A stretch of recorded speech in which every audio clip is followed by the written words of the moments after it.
Good morning, everybody.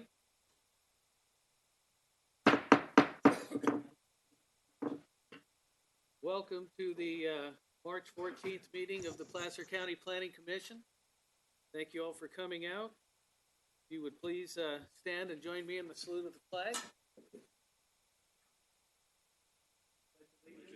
To the flag of the United States of America, to the republic for which it stands, one nation, under God, indivisible, with liberty and justice for all. Thank you. Roll call, please, Karen. All right. Mr. Cannon? Here. Mr. Herzog, absent. Mr. Johnson? Here. Mr. Nader? Here. Mr. Hauge? Here. And Mr. Moss? Here. All right, the report from Planning Director. EJ?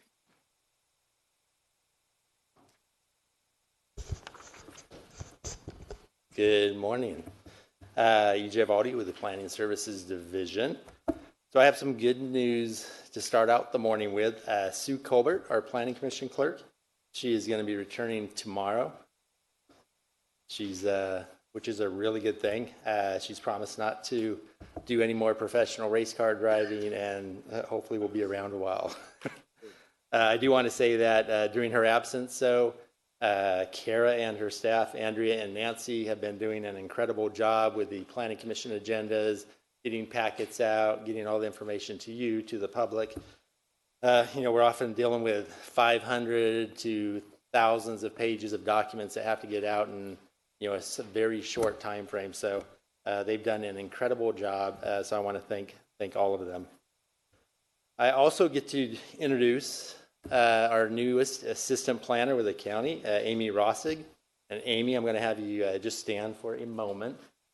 So Amy, she's originally from the Eastern Panhandle of West Virginia, graduated from Virginia Tech with a degree in public and urban affairs with a focus on public policy. Since moving to California, she's worked for Calaveras County, the city of Benicia, and most recently as a planner up in Yuba County. She's also had private sector experience developing affordable housing for a local real estate developer back in Dayton, Ohio. So she brings a lot of value to our incredible team that we have right now. So we're looking forward to having her here and on board. So thank you, Amy.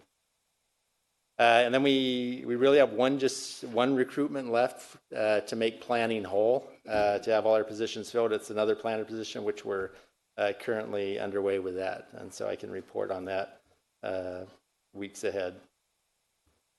Let's see, since our last Planning Commission meeting, there were 2 Board of Supervisors meetings. One was on February 26th. At that meeting, the board approved the Placer Vineyards Property 1A specific plan amendment. They also approved the zoning text amendment pertaining specifically to the ground-mounted solar installations, and then also the cellular facilities. And both of those projects were approved just as recommended by your commission. And then just this past Tuesday, the board took up the third-party appeal on the Chabad of Roseville. They denied the appeal and approved the project.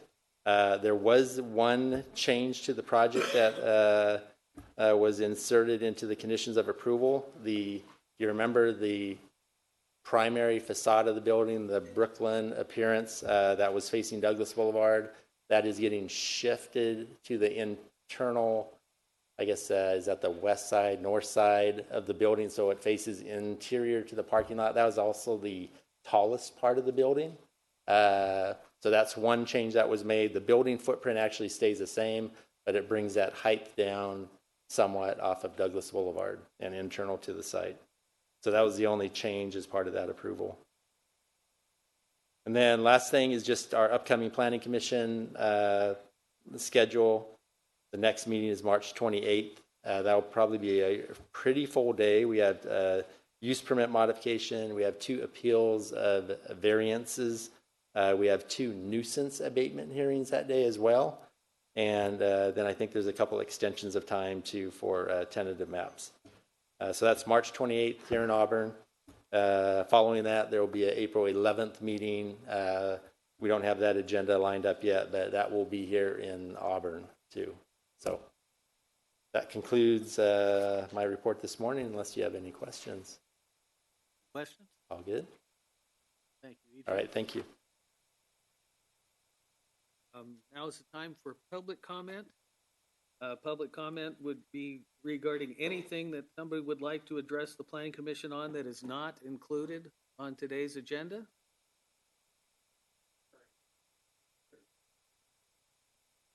I don't know.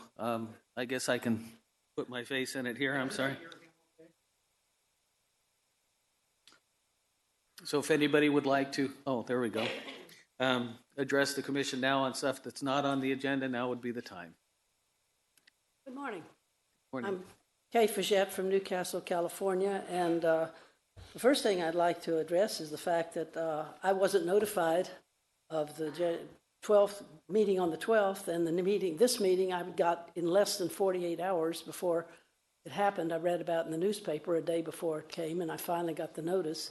It's an awful lot to try to peruse in less than 48 hours, and I have been on the list, and I don't know why I wasn't notified, but that bothers me. As I got here, and I didn't have time to prepare a lot, I noticed there's a packet there. The top one is of the comments that people have sent into the Planning Commission, and rather than try to go over some of what I was going to say, I would say it's covered beautifully there, and I'll just refer to them a bit. The packet's the one that begins with a memo from Ramona Brockman. I have a concern about the specific EIR. If Pardon? this is related to items that are on the agenda today, now is not the time to address that. The project-specific EIR, I'm not... Correct. That would be when that project hearing comes up. We'd love Okay. to hear from you there. But right now is comments related to items that are not on And today's about the agenda. historic structures too? Is that on Correct, there? yes. Okay. Then I will come up later and speak about those. Thank you very much. Okay, seeing no one else wanting to come up, we'll go ahead and close that. And now we're to the consent agenda. Is there anything on the consent agenda that anybody would like removed and discussed separately? We'll bring it back to the commission then. Do we have a motion on the consent agenda? Motion for approval. Have a motion. Do we have a second? Roll call, please, Karen. All right, I have a motion by Mr. Cannon. I'm sorry, I didn't catch who the second was. Second by Mr. Hauge. All right, Mr. Cannon? Yes. Mr. Johnson? Yes. Mr. Nader? Yes. Mr. Hauge? Yes. And Mr. Moss? Yes. Thank you. Thank you. Okay, that would bring us to our 10:05 item, the Placer County Government Center Master Plan. Very quickly, when it comes time for public comment, we will have the timer going. You'll have 3 minutes. You'll get a 1-minute yellow buzzer that says you have 1 minute to wrap things up, and we would appreciate you paying close attention to that. Thank you very much. Good morning, Mr. Chairman and members of the Commission. I am Crystal Jacobson with the Placer County Planning Services Division, and the item before your Commission today is the Placer County Government Center Master Plan Update. I am joined by Paul Breckenridge from the county's Facilities Department, who will be presenting with me today. This is a facilities project that includes land use entitlements, which is why it's before your Commission. We are also joined by Catherine Waugh with Dudek, who prepared the environmental document, and Jack Padden with Williams and Padden, who prepared the master plan. And then we also have some key staff in the room that are available to answer questions. Shauna Purvines with planning has assisted on the multifamily residential piece of the project. And then Lee Chavez with environmental coordination is here too, along with some others. So really the purpose today is to request your Commission consider the land use entitlement pieces of the project. And so I'm going to touch on these a little later in the presentation and just point out that this project has been underway for some time, as Paul will describe. It has gone through significant outreach through the visioning process. The facilities approached planning about specific land use entitlements that would be required to really implement the vision. And so that is why we are here today to seek input from your commission and request that you forward a recommendation to the Board of Supervisors on those.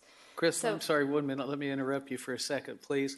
For anybody who thinks they would like to speak on this, I think we do have a sign-up sheet for both items on the agenda. It may be while you're making your presentation, those who would like to speak could sign up, and then we don't have to have a last-minute rush. But Great. sorry to interrupt you No, there. it's okay. Thank you. So I'm going to go ahead and turn it over to Paul, and then I'll come in at the end and talk through the land use entitlement piece. Thank you, Crystal. Again, Paul Breckenridge, Placer County Facilities Management Capital Improvement Senior Architect. And I'm very pleased to be here today. And this is pleased that this is the culmination of lots and lots of hours work on for all the various stakeholders on the campus, employees, the engineering, all the various things, items that have gone into this. So I'm very pleased to be here today to talk to you and actually give you an update on mainly the project description and tell you about the items that are kind of the elements of the master plan. So first off, we're talking about the 200 acres here at the campus, although the Home Depot site is not considered, it's not in the master plan, so we've carved that piece out, and that remains with its current entitlements or current land use designation and the other things that go along with that parcel. So as we go through the slide, you'll kind of see that pulled out of the documentation.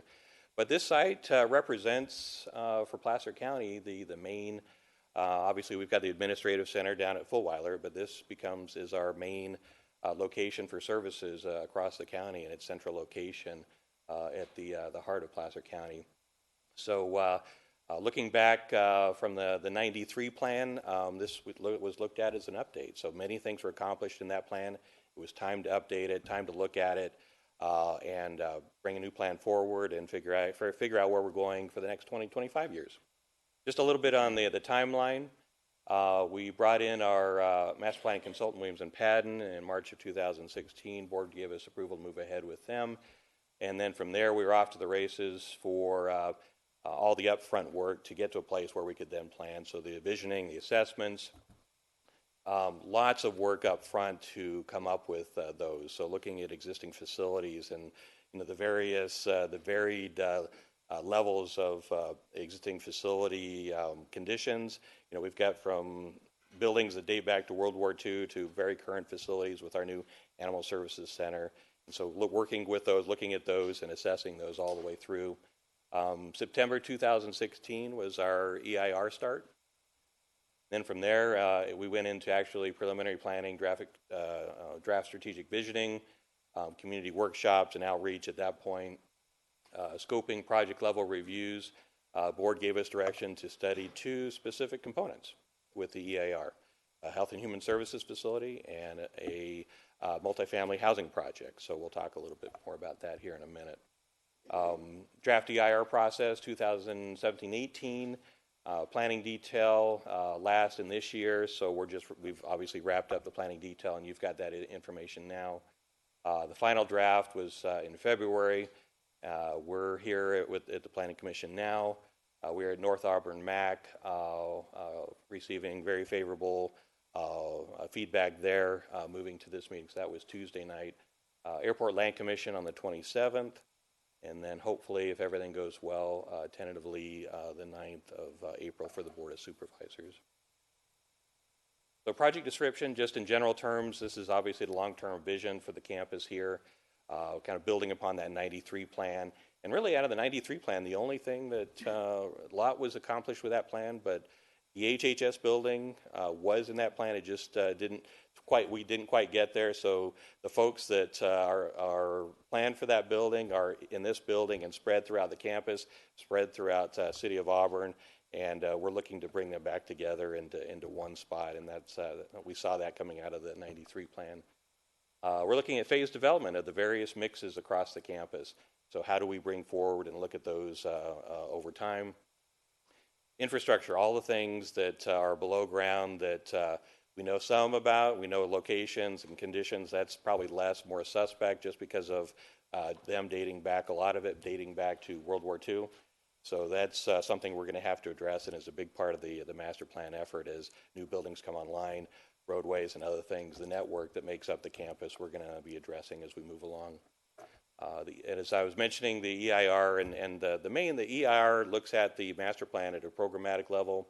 So it looks at all the various issues and items and impacts associated with the master plan now and into the future. And then the EIR also looks at those two project level potential projects. Oops. Just real briefly on the project vision, we take this very seriously, or we have with the master plan. So creating a balanced campus which positions the government center to more efficiently provide services, that's our #1 mission moving ahead here at the campus. Provide a vital and compelling work environment for the several hundred, 1,200 to 1,800 to maybe 2,000 over time employees that work here and benefit from the campus and work here at the campus. And support the area's economic vitality. So residential, new residential, and other things that we're looking to, hopefully the vision is in the plan, looking to potentially look at this as a part of the campus as a North Auburn Town Center. So create something on campus here that's pretty special for the North Auburn area. Existing campus, just to orient you, Bell Road to the north, Highway 49 to the east, Atwood to the south. So this is the outline, and again, we're going to be carving out, we have carved out the Home Depot and its land use for the master plan, outside of the master plan. So we're right here at the CDRC, County Center Drive, which is a main kind of ordering element on the campus here. Finance Admin Building, our new Animal Services Center, main jail, Auburn Justice Center, juvenile detention, and then the 100, 200, 300 RAM buildings and the uses, HHS facilities, all the various uses in the heart of the campus there. Then really the kind of the southern end of the campus is our courtyard and the items, the uses that go along with that. That pretty much will remain intact using the existing facilities. And that was a big theme for the campus, or for the master plan, is using what we've got, using the newer improvements like a Richardson Drive, which is fairly recent, using B Avenue. Right outside here, we've got County Center Drive established, and I think in the wisdom as this building went in is that was to be a determining element for the master plan. So we're using that and kind of emphasizing that, carrying that through the campus for the new roadway, new network system. Spent a lot of time up front going through all of the, met with all the departments and divisions to figure out, okay, where do you see yourself in 20, 25 years as far as personnel, space needs, conference, meeting space needs? Are the facilities adequate that you're in now? Lots of effort just on that side of things to get to a place where we can say, these are the needs for the Placer County Government Center for the next 25 years. So then once that's established, what do we look to for other uses across the campus? Interviewing, surveying. At one point, I had a booth at the employee picnic that just the outreach I feel we feel was very robust in reaching out to the community. I've presented it to the Auburn 49 Business Association. I've presented it to a lot of the MACs in the area. I presented over the last many months at the Auburn Aviation Group. So I feel there's been a very good, robust outreach as far as this project goes, and I think it's reflected in kind of where we ended up with the master plan and the vision. So the master planning component, so as Williamson-Patton moved into the planning effort, again, providing the vision and that potential progress over the next 20 years, the potential growth, and we found that with the assessments, delineates planning concepts that drive design of the campus. So things like the orientation of the streets and using the DeWitt orientation, DeWitt General Hospital orientation of the rotation of the streets, keeping those in place and using those as an ordering element. That's just one example. Some imagery. We just brought in an illustrator to kind of help give a sense of the vision for the campus. So if this is Bell Road to the bottom of the page here, this is the vision to what could be a larger HHS building or something that's at the end of a terminus at a new turn circle that would kind of create the County Center Drive experience coming onto the campus, the main gateway off of Bell Road. community green. So we've got some great community spaces that we're putting forward, or at least proposing, as a potential opportunity for those types of activities at the heart of the campus.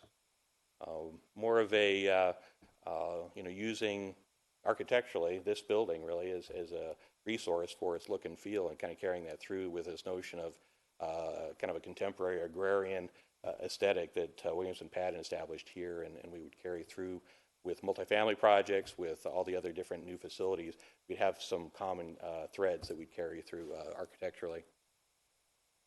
Thematic planning areas, these zones or areas become kind of the framework for the campus. So as we went through and delineated in the standards and guidelines, that these become specific areas that have kind of what our vision is in the master plan for these areas, including what we're calling a DeWitt Heritage Area. So we're saving and celebrating the chapel, which we think architecturally is one of the more significant buildings coming out of the DeWitt General Hospital era, along with 4 ward wings, and that's then kind of right next to a community green, what would be a potential community center. So we had a multi-generational community center or feasibility study that we went through, that at the end of that study, that Supervisor Holmes had put forward or had us move ahead with, that actually informed this particular project. We feel is that potentially there could be a community center. We found that there was a need,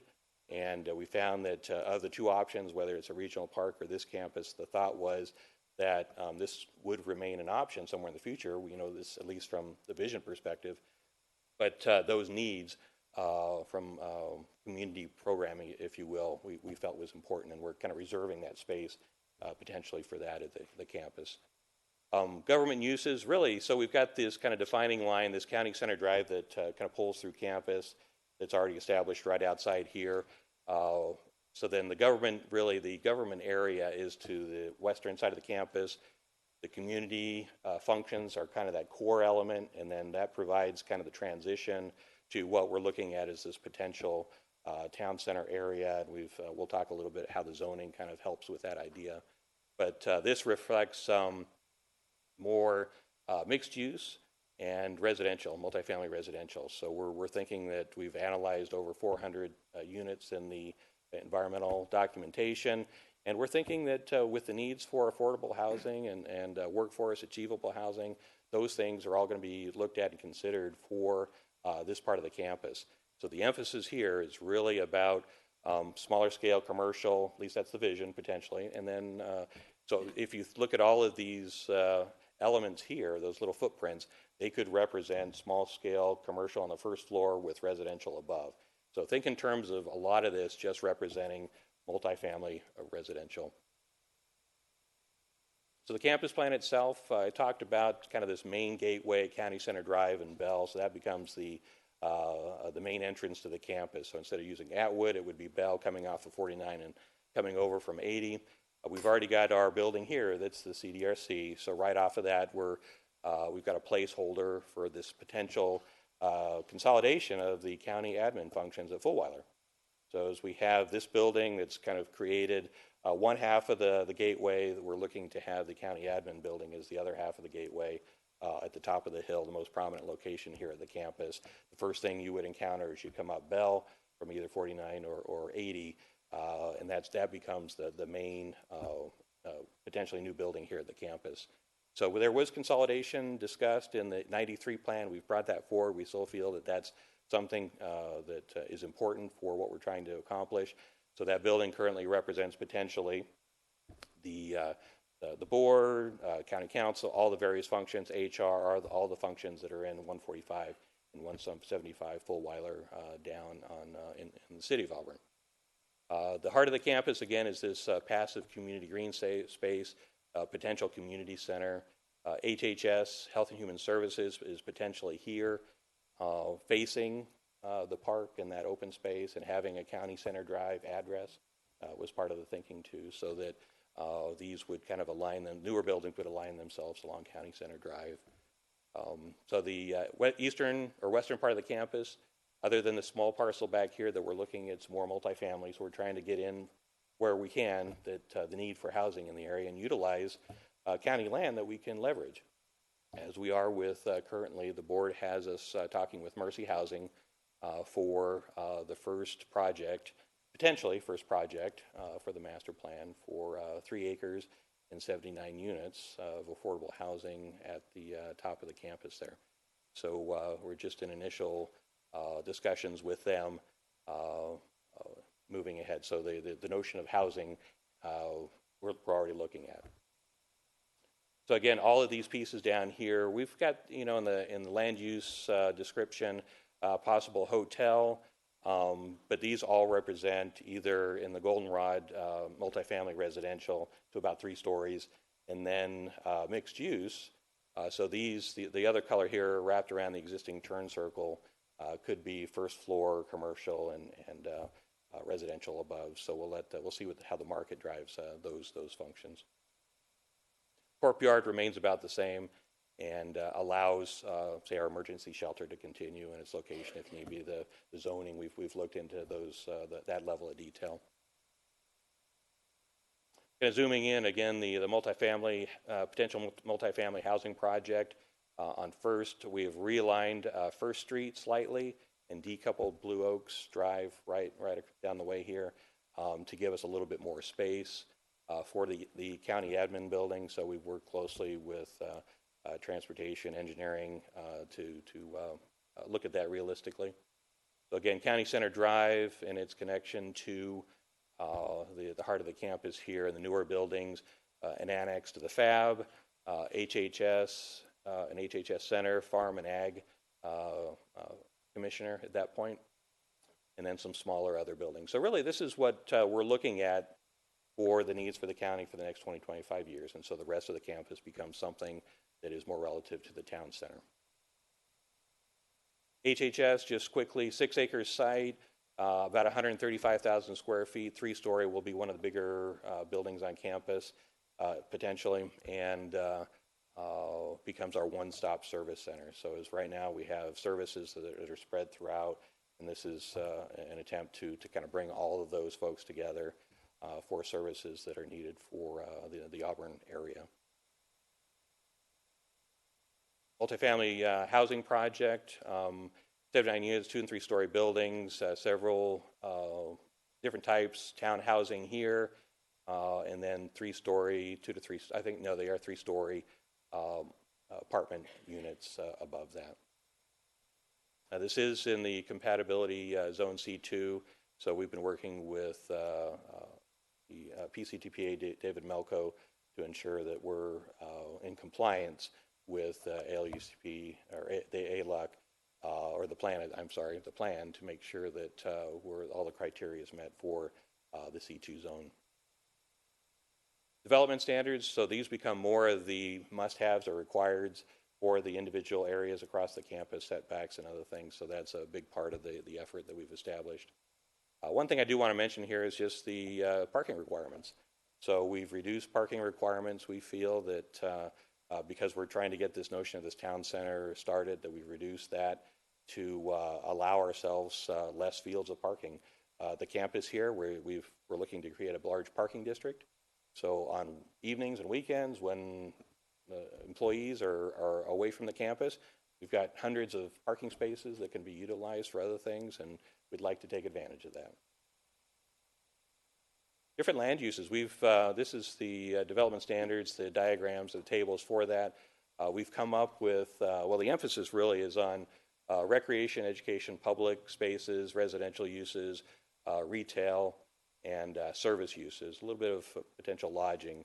So we've kind of weeded out the things that we didn't see necessarily met kind of the town center and the government center concepts. We've even introduced things like what we typically don't have currently in the zoning is, say, a public market, a food hall, which if you haven't been to a food hall, that's something that we feel would be a great anchor to the town center potentially. We'll see how the market drives that, but that's just one component of the vision and the level of detail that we've thought about for the land uses of the campus here. Design guidelines, so as I talked earlier about kind of this aesthetic that's been started with the brick and steel, the agrarian, contemporary agrarian look, if you will, that's going to get carried through the campus. So Williams and Patton's done a great job to put together the information that the look and feel that they started here at this building to carry that through with the other buildings as they come online. And then this is just a quick diagram to show you the extent of the work we have to do underground and above ground for both the roadways and the water system and sewer, all the other components that we're needing to address over time. Did want to mention on this slide that walking is a huge component of the master plan too, so trails for both employees and the community have been a big part of this effort as well. Public transportation, we have a potential multimodal station on the campus here, so over time at the heart of the campus we've got a place for transfers and pickup and drop off for our transportation system. And then just implementation, so the different colors represent potentially where the campus, how the campus may grow over time. So as the individual sites start to come online, how do the individual infrastructural pieces come online too? So Williams and Patton has worked on that to give us a sense of, well, here's a snapshot or kind of an idea of how it could be pulled off potentially as the campus moves ahead. And with that, Crystal.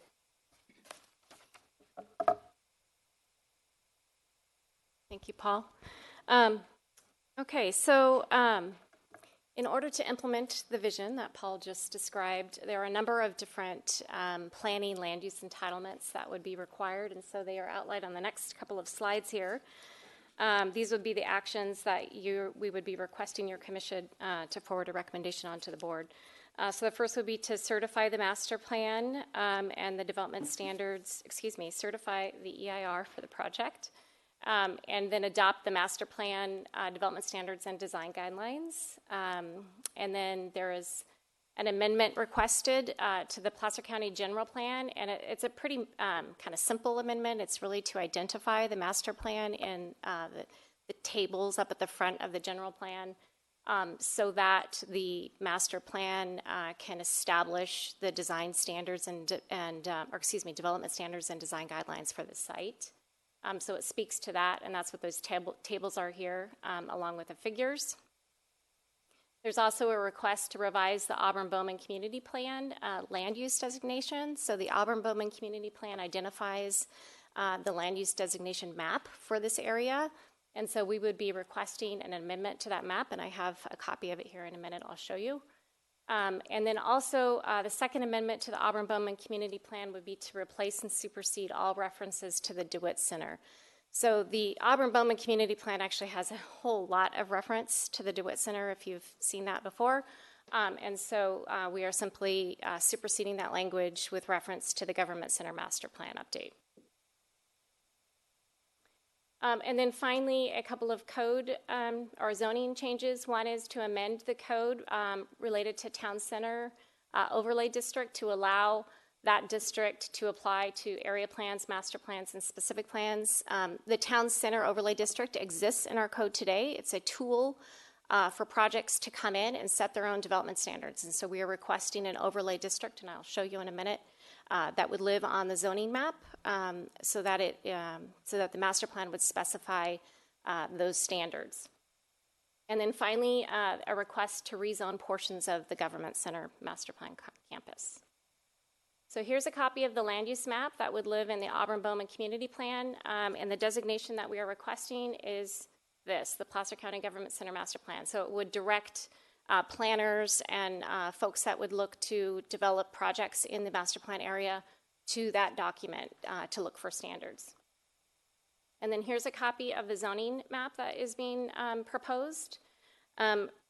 It's largely commercial today. There has been some realignment of the districts. The town center piece that Paul had referred to earlier, this is the overlay district that would apply to that piece. Again, so that the town center can establish standards specific to the implementation of that area of the campus. So this is commercial plan development. There's the TC, Town Center. DC is design review, so all projects in this area would be subject to a design review process by the county. And that process, when a project came in, we would ensure that projects were consistent with the standards set forth in the master plan. And then AO is the airport overflight zone, and you can see that throughout the site. I'll speak to that here in a minute. C3 is heavy commercial. This is really where we see the main county facilities, and so we maintained that district here. Over here, we have a little open space, some neighborhood commercial. So it's largely commercial as it is today. It's just been modified slightly. The big change is really this town center overlay district. So really quick, the draft environmental document was presented to your commission, I think it was in December. So I'm not going to touch on this too much, but just wanted to point out that there were a couple of significant unavoidable impacts that were brought to your attention back in December, and they were related to cultural resources and transportation and circulation. As Paul noted, the EIR analyzed the master plan itself at a programmatic level, and then analyzed the two project pieces, the HHS building and the multifamily at a project level. And so impacts were separated between those pieces.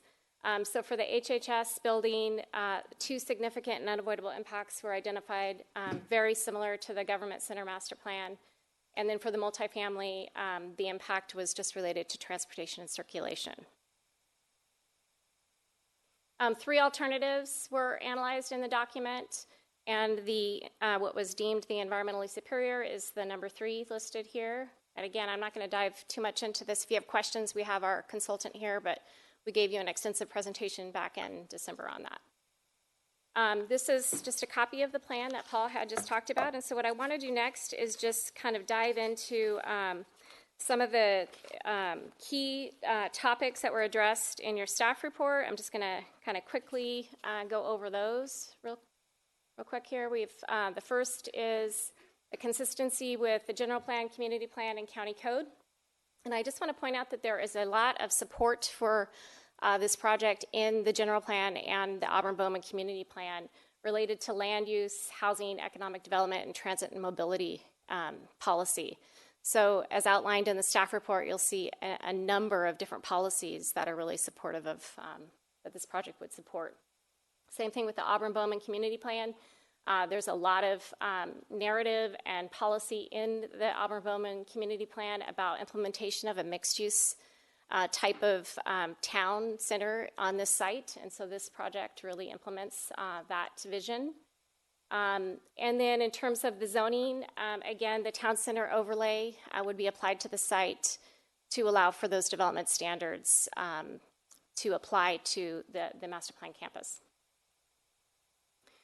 For multifamily residential, I just want to point out there's a lot of talk about this throughout the process, as Paul had noted. In fact, a lot of support for housing on the site that came up during the visioning and the scoping for the project.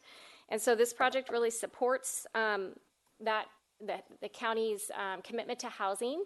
In 2018, under the direction of the board, the county prepared the draft Placer County Housing Strategy and Development Plan, which identified recommendations and includes defined programs and actions to achieve the county's housing objectives and really to implement the housing element. And so this project does just that. As Paul had noted, it includes a multifamily residential project here on the eastern side. And it also provides for an opportunity of increased density and affordable, achievable housing throughout the campus with the mixed use and the other housing sites that Paul had discussed. And then in terms of historical resources, this is an area, as I noted earlier, the EIR found that there was a significant and unavoidable impacts related to cultural resources, and it was due to the historic nature of the site. So as Paul noted, the campus was a former site of the DeWitt General Hospital, so it does have some historical significance. It was designated by the National Register of Historic Places. That designation is actually a district, and it's bounded by B Avenue to the north, Atwood Road to the south, Richardson Drive to the west, and First Avenue to the east. So again, this was an impact in the environmental document that was considered significant and unavoidable, largely because if we were to rehabilitate those structures, it would be hard to bring them up to code. So we are retaining 15 of those structures, mostly in this area here, which is the DeWitt Heritage area where the chapel is. There's also some structures that are being preserved to the south of the campus. Crystal, Yes. on that, I've got some questions on the historical part, but I'd like to ask Paul that when you're you're done. Okay, great.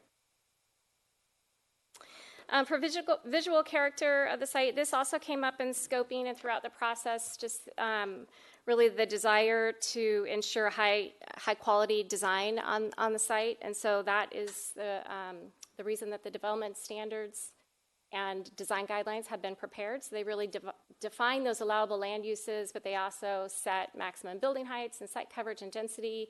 The standards themselves are really prescriptive in nature, intended to really guide development and ensure that high performance of site and building design throughout the campus.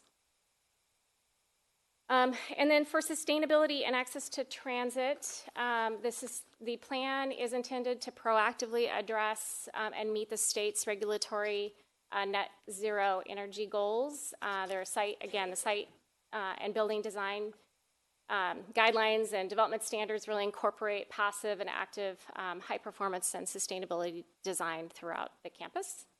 And then with transit, Paul kind of noted on this as well, but the plan is set up really for multimodal transportation, so it's considered a hub for the area, providing connectivity to surrounding communities.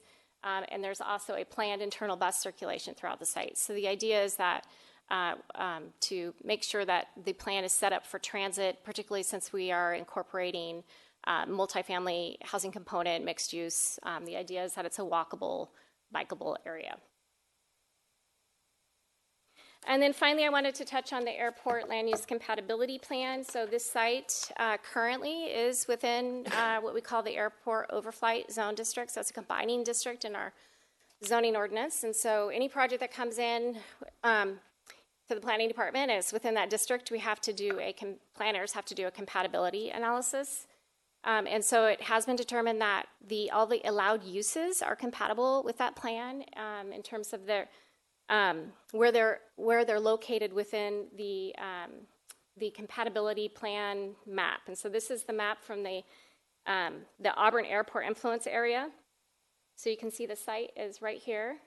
So a piece of the site is in what they consider, and again, this is the airport land use compatibility plan. This is Zone D and then Zone C2, and I'm going to show you a little close-up of that. So here is the campus master plan with the overlay of those zones. And I also want to point out that we have already engaged, as Paul said, the PCTPA staff, and we are going before the Airport Land Use Commission on March 27th for a compatibility analysis, and their commission is going to weigh in on that. I want to point out that the uses are allowed within the plan today and as proposed. The reason we're going before the commission is because we are proposing a general plan amendment, community plan amendment, and rezone. So that's what's really triggering that review by their commission. So here it is over the land use map. Again, the land use map points to the Government Center Master Plan. We've got D here and C2 over here. I will point out that the multifamily residential project is in C2, but it is consistent with the allowable uses in the plan, as well as the density and height allowance. And we have had, we've been working with our staff already, and we have preliminary, the message from them right now is that it is consistent, and that is the recommendation they're forwarding on to their commission. And here is the zoning with the map overlaid again. This is the area here for the multifamily, the town center here. Okay, with that, I'm going to just talk about the MAC outreach. This was presented a number of times to the MAC. I know Paul had been, there he is. Paul had been to the MAC a number of times to present the project throughout the process, but it was presented as an action item on Tuesday night for consideration of the land use entitlements. And the North Auburn MAC voted 5-0 in support of the plan, recommending that your commission forward a recommendation to the Board of Supervisors. So with that, there are a number of requests here, but we are requesting your commission forward a recommendation of approval for the following items to the Board of Supervisors based on the findings contained in the staff report and the attachments. I'm not going to walk through all these, but I have them here for your consideration at the end of the hearing. And as I noted, we have a number of folks in the room that are available to answer any questions you might have. Again, Paul, could you come back up? I've got a question to ask you.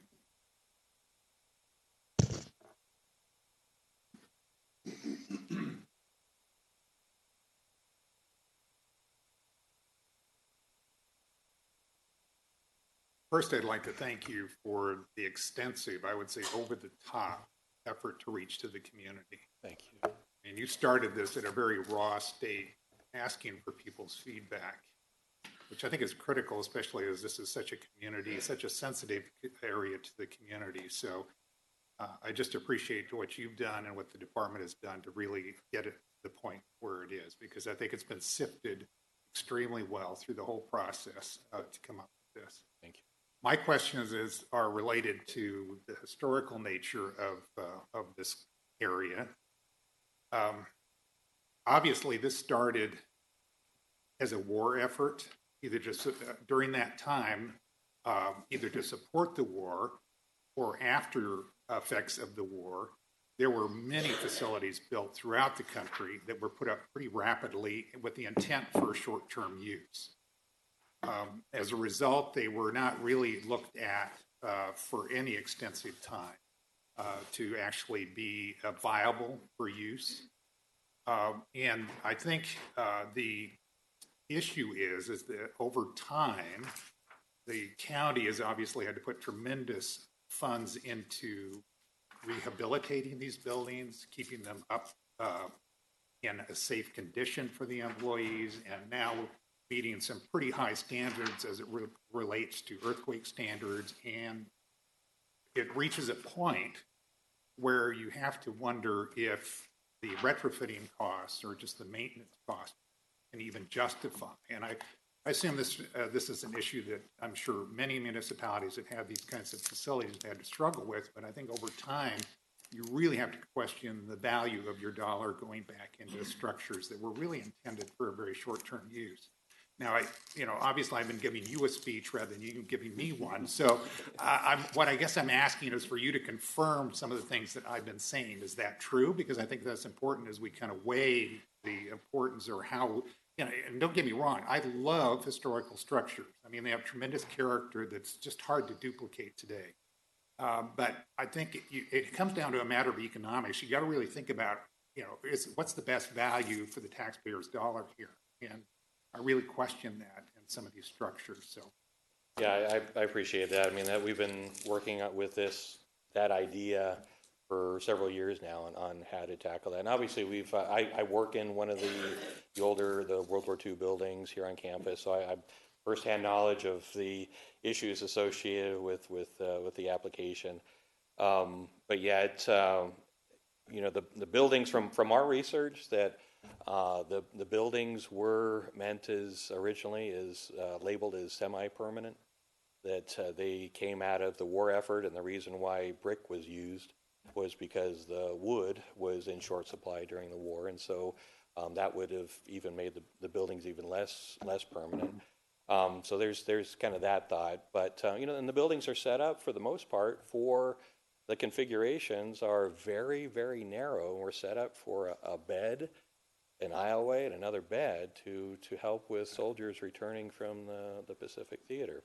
So programmatically, you've got building footprints that are just very, very, to do office space, to do other types of programs in something that's set up for a hospital ward is very difficult, let alone the things you're talking about with unreinforced brick and ADA issues that we deal with constantly with we've got HHS folks that departments, divisions that are in the older buildings, and we're dealing with ADA issues, on a regular basis. But just condition and lack of insulation and roof, and the semi-permanence of the qualities of the buildings. So, but what we do think though is that so yes, we've struggled, and that's exactly why it's reflected in the plan the way it is because of our analysis, our assessment, using our architectural team and their assessments and what they've looked at to help us to get to a place where these are good decisions. We feel are good decisions for both the continued use of the buildings that we are looking to keep and for those that are better situated so that we can accommodate the campus with housing that we're going to be battling those two thoughts and ideas, and we feel that with utilization of the land for housing is a great need. So to free up space to allow that to occur, that's kind of where we landed, and still saving some of the structures and utilizing them for, we've talked to museums. I've presented the plan to the museums crew, or the museums committee here, and they've looked at it favorably with kind of this notion of saving this part of the campus for maybe a museum component. So with that idea, going to them and asking their opinion. So I think we've landed in a place where we feel the balance is good. We're going to let the market kind of drive where we end up with the western side of the campus, but with the vision in mind. So, I hope that answers the question. I could go on and on. But I have a follow-up question, maybe, just to get us down to what the requirements are. These have been recognized by the national level historic preservation group. They have, yes, as a district. And so the district has been recognized. So the components, the structures, the 50 structures on the campus are recognized as part of that historic district. So, okay, these are the existing structures. Yeah, not the ones existing that have structures. already been removed. What's that? You're talking about the existing structures, not the ones that have already been removed, in terms of what the requirement is if you're going to remove structures from the Yeah, and we historic feel district. we've met the requirements. So, I mean, we could maybe have Catherine talked a little bit about it, but when we've had previous demolitions, we've done the recordation of that in the process to make sure that we're following through. And that was part of the previous demolitions, that we were required to record and to do archival photography and meet certain requirements there. So those are, I think, already in place for the buildings that we're thinking of moving. So the ones ahead you're going to remove, or the ones you're thinking about removing, or the ones you're saving, what are you going to do with those? Well, say the buildings that are in, we're going to save in like the lower the courtyard area. We've got buildings that are currently and were originally warehouse spaces. So we're saving those for warehousing and things. So we feel we can use those buildings moving ahead for county needs. We feel that those are going to be sufficient for those purposes. For the buildings that we are saving at the heritage area, as we're calling it, could be for any number of community functions. We've kind of located it next to what would be that community area on the campus. The chapel will continue on as, it could be museum too, but we aren't sure. But from a function perspective, we've allowed ourselves a lot of flexibility to allow different uses to come into those buildings that we are saving. So the county will be maintaining them? The county will be maintaining those, yeah. And so you're really not removing any structures? Yeah, across the campus, yeah, there are quite a few that we are removing to allow the vision to occur, yeah. And so what are you going to do for those? As far as the requirements associated with that, I think it'll be similar to what we did for previous demolitions here at the campus. Catherine, do you want to maybe talk to that?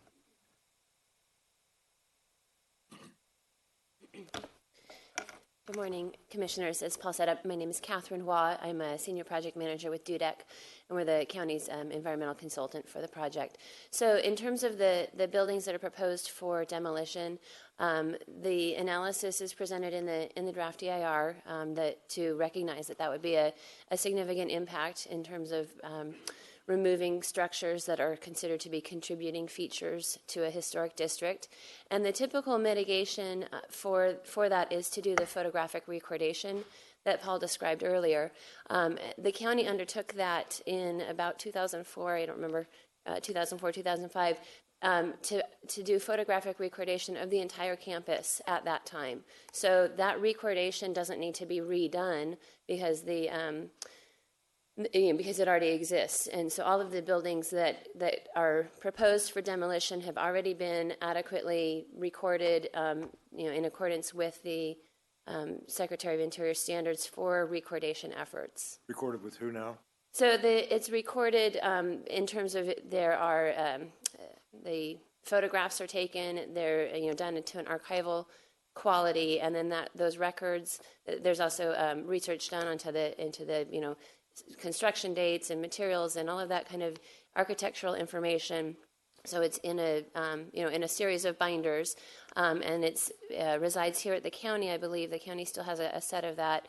And I don't remember the specific depository where another copy is placed, but I can look that up for you guys and bring that back to you in a few minutes.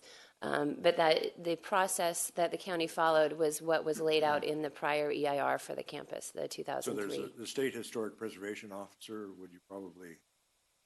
They don't typically retain those records. It might be at the DeWitt Museum's Do they review it, or? facility. No, they don't. The Office of Historic Preservation doesn't have any legal authority over the county's actions. They're really more of an advisory role.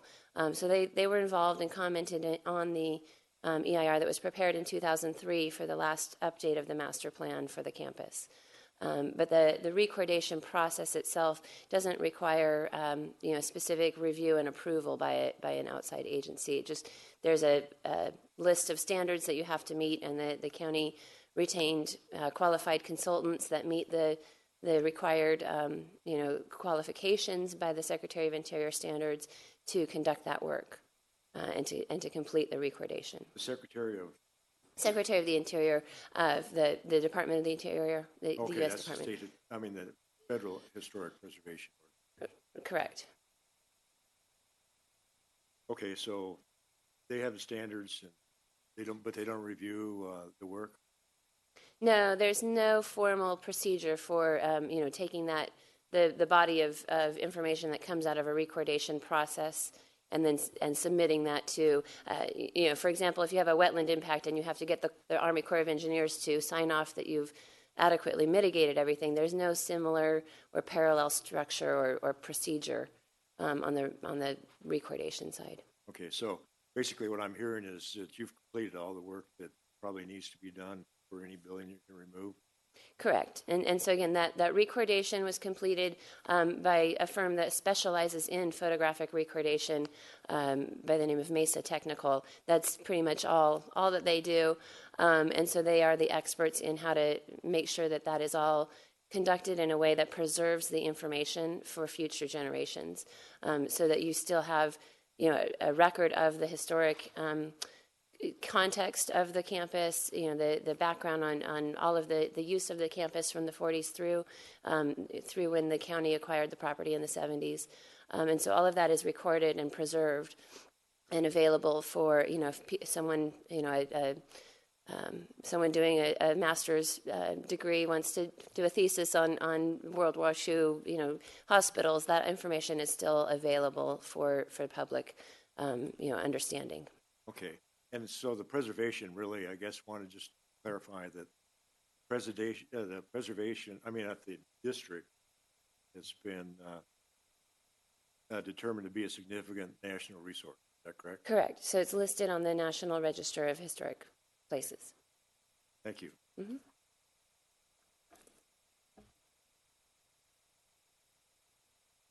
I do have a question, maybe. What I'm wondering is for the the family housing, is that going to involve a land transfer, or how's that going to work? I'm going to ask for Shauna Provines in our office, who heads up our Housing and Economic Development team. She's been assisting with that piece of the project, so I'm going to have her answer your questions. Good morning, still. Good morning, Shauna Provines with the Community Development Agency. And there's actually a few other people here that might be able to answer this as well. At this time, the anticipation is we will retain the land, similar to the Home Depot process. It will just be a lease of the land to the affordable housing project. Okay. So you'll have a private entity that's managing projects? Correct. About last year, we went through a request for proposal process to identify a partner in the development of the affordable housing project. Mercy Housing was selected to partner with the county in the construction of that of the 79 units that were specifically identified at the project level in the CIR. Okay, so there's a portion of them then that today we're considering for a decision to move ahead, like a use permit? On the specific affordable housing site, the 79 units? Yeah. Yeah, so as part of this process, the standards by which that project will be reviewed is included in the adoption. At this time, it is a design review that would be for that site. Okay. And so there's several that really aren't included yet, but.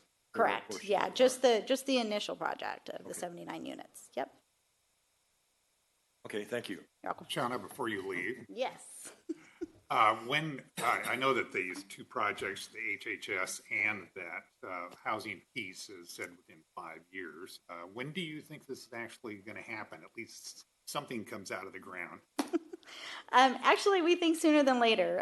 We are in the process right now of putting together the finance package to pull off any types of these projects. I also have Jeff Riley here with Mercy Housing who can speak to this as well. Generally, it takes anywhere from 2, 3, 4 funding sources to pull this type of project off. We have submitted to both No Place Like Home and to the state CDBG. Things are looking pretty good for those at this time, but then we'll just need to figure out what the remaining funding gap is and apply for those. If things go well and as planned, we may be able to see sticks coming out of the ground in about 18 months. Did you say 6 structures? Sticks, I said, yeah. So the sticks okay, and bricks, yeah, the sticks and bricks coming up. 6 there. Yeah. No. But how many structures initially? How many structures? Yeah, how many As structures? part of the 79, I believe there's 3. It was 4 structures plus the community Well, center. but initially, Correct. I mean, are you going to Oh, do the whole? they'll do the yeah. the whole It's all thing? one phase. Oh, okay, Yeah. all right. Yeah. Okay. Thank you. You're welcome. Okay, thank you. Chrissy, maybe one more question.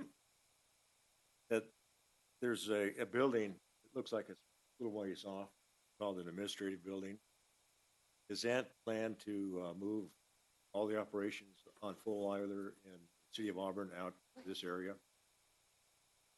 Just potentially. I mean, the thought is in the master plan that we've accounted for that. And the 93 plan accounted for consolidation, and so that's been moved forward in the potential, this potential project, if you will. So that's one of the thoughts, one of the ideas, the vision, if you will, for that to move up. So And that would include the Board of Supervisors chambers? it would. Okay. Yeah, potentially. Again, it's all in it. It's a master plan. So.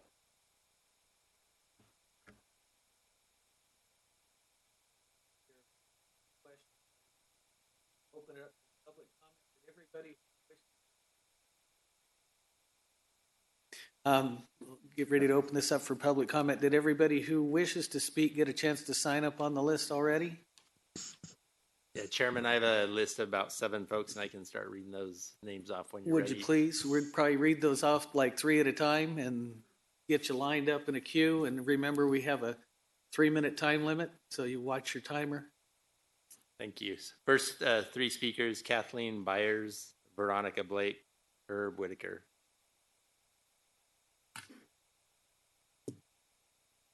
Good morning. My name is Kathleen Byers, and some of this, what I've written, was not explained but brought to light up here. I've lived in Placer County for 50 years, in Auburn for the last 35. I'm requesting the rezoning of the master plan of Placer County Government Center be tabled.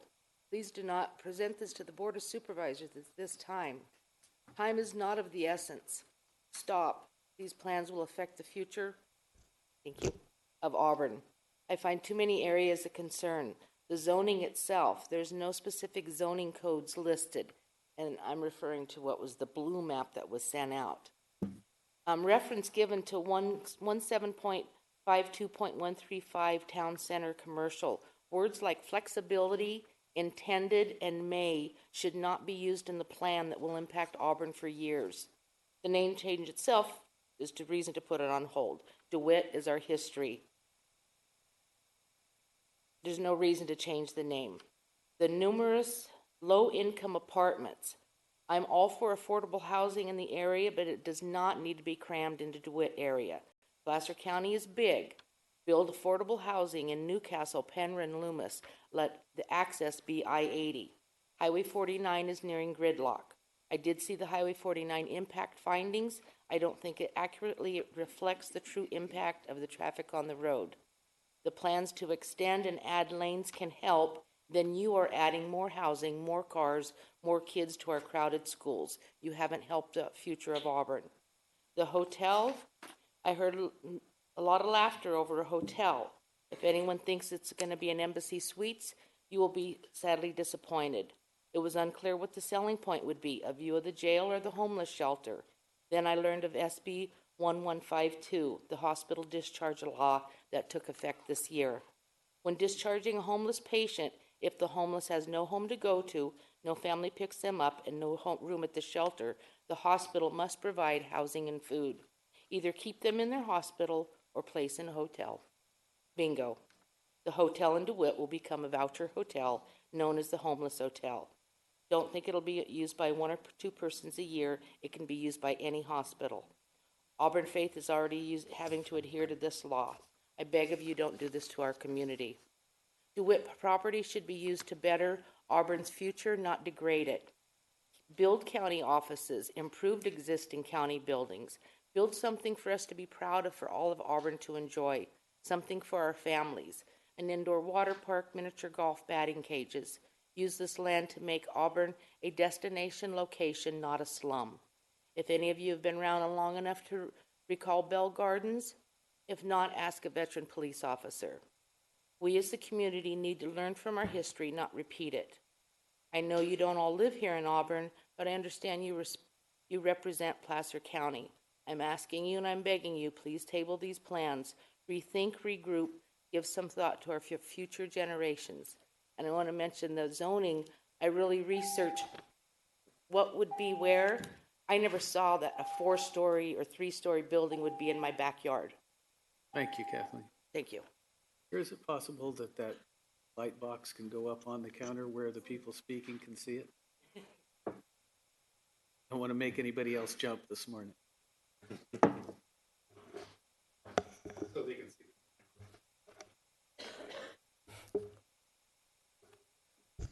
Good morning, Veronica Thank Blake, you. Placer Community Foundation. The project identified quite a bit of land that is not needed for government purposes, and so my question is, how will the project comply with the Surplus Land Act, and how will the community be notified when the property is declared surplus? Given the small number of affordable units that have been built within the county, the project really needs to prioritize affordable housing. The report says that there's going to be 485 multifamily units, but as you know, multifamily does not necessarily mean affordable. I'm very thrilled to hear the staff talk about affordable housing so much as related to this project, but we really need to see some assurances, and we've been asking for 400 affordable units in the project. Page 51 of the Auburn-Bowman Community Plan references the need to replace the Bell Garden Apartments by making land available and assisting with the construction of the infrastructure. 92 units were torn down, and currently the plan is for 79 units. So we're 13 units short, and we'd like to see those found and scoped out somewhere else in the plan. And I do think time is of the essence as the funding deadlines are in place for the Affordable 79 project. But thanks so much for allowing us to comment. Thank you.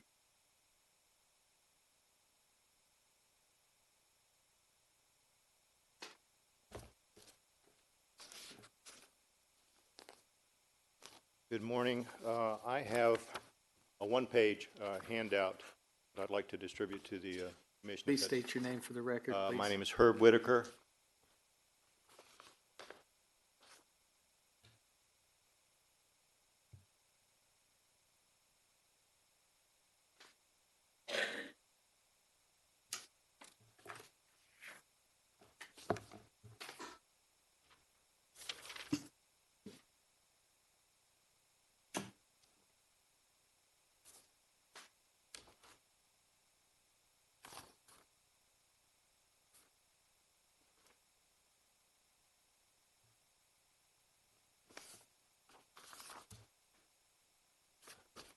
Good morning. My name is Herb Whitaker, and I'm the managing attorney of the local office of Legal Services of Northern California. We are the civil legal aid program for Placer County. And we would like to speak in favor of the plan and ask for the adoption of the plan and the furtherance onto the Board of Supervisors. One of the reasons that Legal Services of Northern California, a legal aid office is so concerned about this is because of the housing issue. There are many great things about this plan, but one of the things that I'm especially thrilled about is the emphasis on housing and on affordable housing. I would like to say at the outset that I would like to endorse the comments that were just made by Ms. Veronica Blake, and so that's going to save a little bit of time, so I won't have to repeat those. But I've been to a number of the workshops about this plan, and at most of the workshops, most of the input has been from the community saying we need more affordable housing. That has been the number one priority at the workshops, and that's the number one priority of my legal aid program, because we are in a housing crisis right now in California and in Placer County. The housing crisis is emphasized in our housing element plan, and what I've passed out to the commission today is a county document, which is the Housing Element Progress Report, which shows that Placer County is not meeting the need for affordable housing. If you take a quick look at this document, it shows that we have a need for 1,365 very low and extremely low affordable units, and 957 low-income units for our 8-year planning period. Now, this document also shows you the progress that we have made, and it's been abysmal. It's been a failure in Placer County. If you look at the amount of housing that was produced, and this is through December of 2017, if you look at the number of low-income, very low-income houses, we've only produced 36 units, and that was primarily from the Quartz Ridge project. If I could be permitted just to conclude. The document shows that Placer County is producing above moderate income housing. We've produced almost 80% of what is being requested of Placer County, but when you look at very low, low, and moderate, we have produced very few units, approximately 2% of what we're being asked for from the RHNA numbers. Now then, even if all 485 of the multifamily units were dedicated to affordable housing, and there's no indication in the plan that they will be dedicated to affordable housing, that still would not meet our needs just from this one single planning area. So I would like to emphasize that in addition to adopting the plan, we need to implement the plan and dedicate the scarce resources that we have from this government center to affordable housing. Thank you. I have a question. Yes, sir. Okay, just for clarification, I can appreciate what you're having to say, but there's this 1365. That's new units. It's not existing. The 1365, those are the SACOG numbers identifying the need for very low income units in Placer County. And we have built only 36 of the 1365. Yeah, I'm just questioning it. There seems that there are maybe existing some buildings, and I just was wondering if this includes those or not. No, sir. This does not include. The 1365 is new. So the 1365, those were the numbers given to us for 2013 through 2020, saying those are the additional units that we need to build for very low income. Okay. And then we have another 957 just for low income. And as you can see from the county's own reports, we're just not building the affordable housing. Okay, so you're saying it's the additional, and I can appreciate that. Thank you. Yes, sir. That's correct. Any other questions? Thank you. All right, thank you. EJ, who do we have up next? Next up is Tom, I'm not going to pronounce this right, Jones, Kay Figet, and Ramona Brockman. And last one will be Cheryl Berkema. Tom? Might have left, so Kay. My name's Kay Fagette, and I've been a long-term resident for almost 40 years here.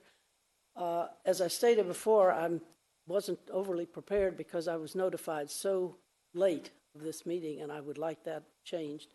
I have since gone over some papers provided, and in the interest of saving time, I would just encourage you to get the packet that has the comments of emails of comments that have been submitted, and particularly look at ones from Ramona Brockman, Charlene Daniels, and Rob Unholtz. They address pretty much everything I have to cover. I just want to say I feel that we're rushing too much, mainly the combination of the master plan and the project EIR in the same thing. I don't think that's a wise thing to do, particularly in the EIR. We have not had required project level details provided in sufficient detail, and that lack of detailed information is not consistent with CEQA, and it establishes a very bad precedent. When was the last time the Planning Commission ever approved a project without knowing what the project would look like? The way it's been permitted to move forward, it's going to eliminate public oversight as well. Regarding the historic structures, if you allow the to allow the demolition of historic resources before a replacement structure has been planned and approved would violate CEQA Code 21084.1. In other words, you're talking about maybe demolishing, maybe not, but you have to have a complete proposal and approval of a replacement building before you demolish that. And they're just talking about maybe on that. I'm really concerned about the way the swimming pool was handled. They say they filled in the swimming pool with because to prevent people getting hurt. Well, filling it with dirt was certainly not an efficient way. My son's an architectural engineer. I question it. All my questions about were just said, well, we didn't do that. They could have very easily raised the fence and put some wire around and kept people out without filling the pool. They say it's not been damaged just because they dumped dirt in it. By the time they pull that dirt out of there, they're going to have damaged it. They're just not following proper procedures in a lot of ways. As I say, rather than going on, I just refer you to those things. They cover very clearly my concerns about how this progress is going. A lot of it is good, but we're rushing too fast, we're skipping steps, and we're not doing things in a thorough way that we should in this county. Thank you. Thank you. Ramona Brockman.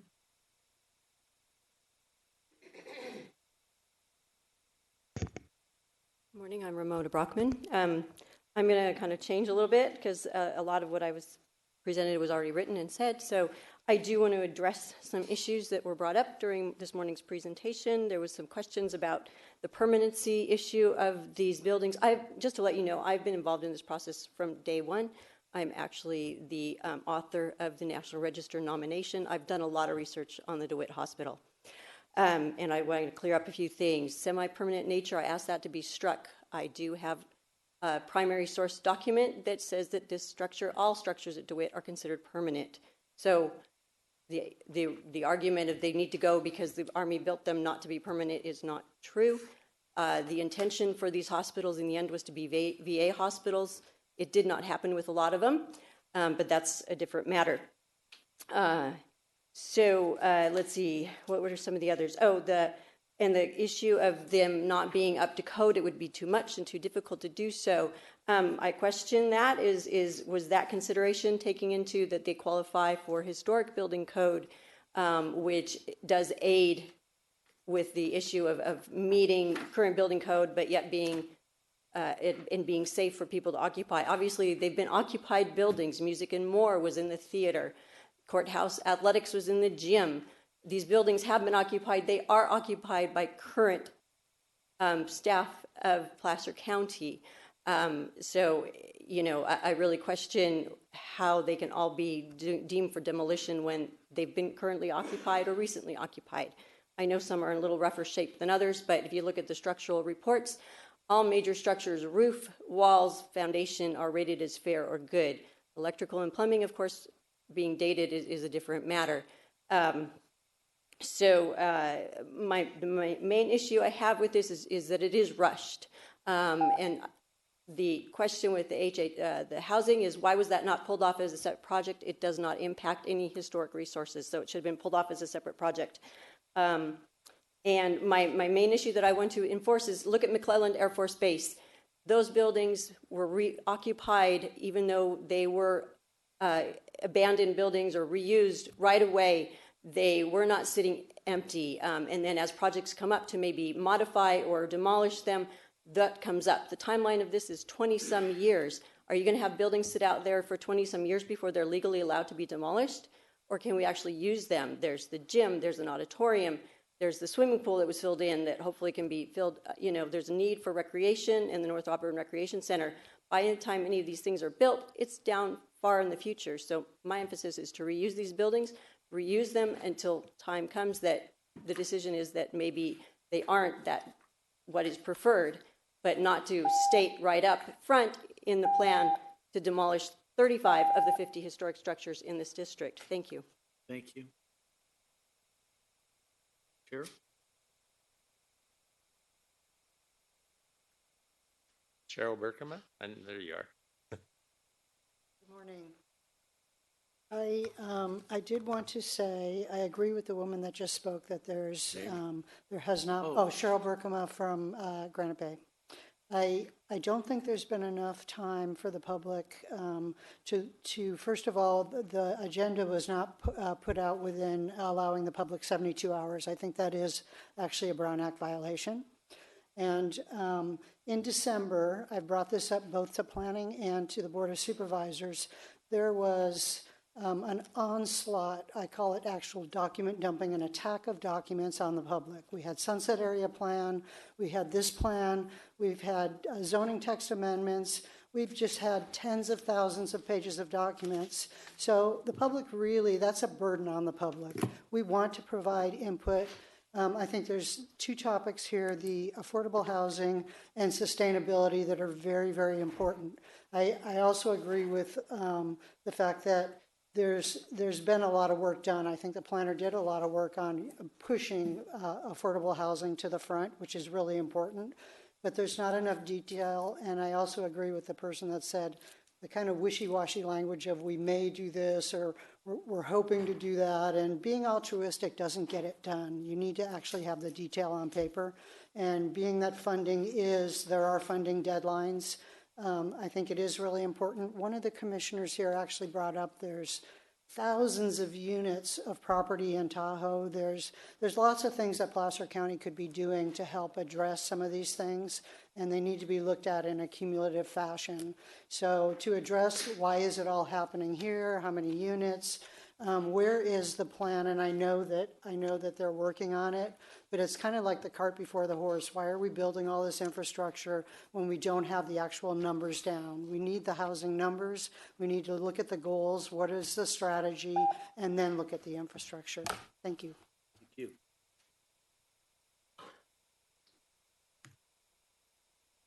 Is there anybody else who would like to speak? Seeing none, I guess we'll close the public comment and bring it back to the commission for any question or comments. Yeah, I'd like to just be clear on, there's certain aspects of this analysis that are final as far as we're concerned today, but there's other things, this area plan, that really are going to be dealt with in detail in the future. And so I'd like to maybe get a little bit clearer picture on what the distinction is, what things are final as far as like conditional use permit or go forward after today, and what would be subject to future analysis.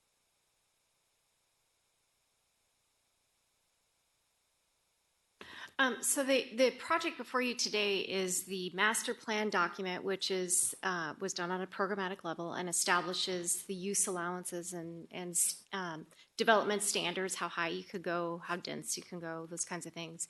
In addition to that, the HHS building, as noted in the multifamily, were analyzed at a project level. There isn't a proposal for a conditional use permit being brought forward today. The intent is that those projects, as they were being implemented, they would be allowed with approval of a design review. If the standards have been written so that if the projects came in and they met the very prescriptive standards that are outlined in the master plan, they could go forward with a design review. And so staff would check to make sure we would do a consistency check through that design review process. If they didn't, they would be subject to a use permit requirement. So discretionary, it would come before your commission and have further review and discretion. So that's just the HHS building, not the 79 units? And the multifamily, both. Okay, so those two are design review. Correct. At a future date. So the analysis was done, the CEQA analysis was done. They could come in under design review, presuming that they met the standards that are set forth in this document. If they don't, they would be required to go through a use permit process, which would be before your commission, and they would be, there would be discretion about what were they proposing that was different than what the plan is calling for. Okay, and so those, so what, we have a lot of discussion about levels of detail. Mm-hmm. And like you say, this is an area plan, so the level of detail is not as descriptive as what you just described. Now, the main driveway, is that included? I might have Paul speak to the specifics about those two uses. I don't know, Paul, if you want to talk about that. The main driveway, you're wondering about the approvals on that? The main entry, yeah. Yeah, I think that would still be through the DSRC process with yeah. Okay.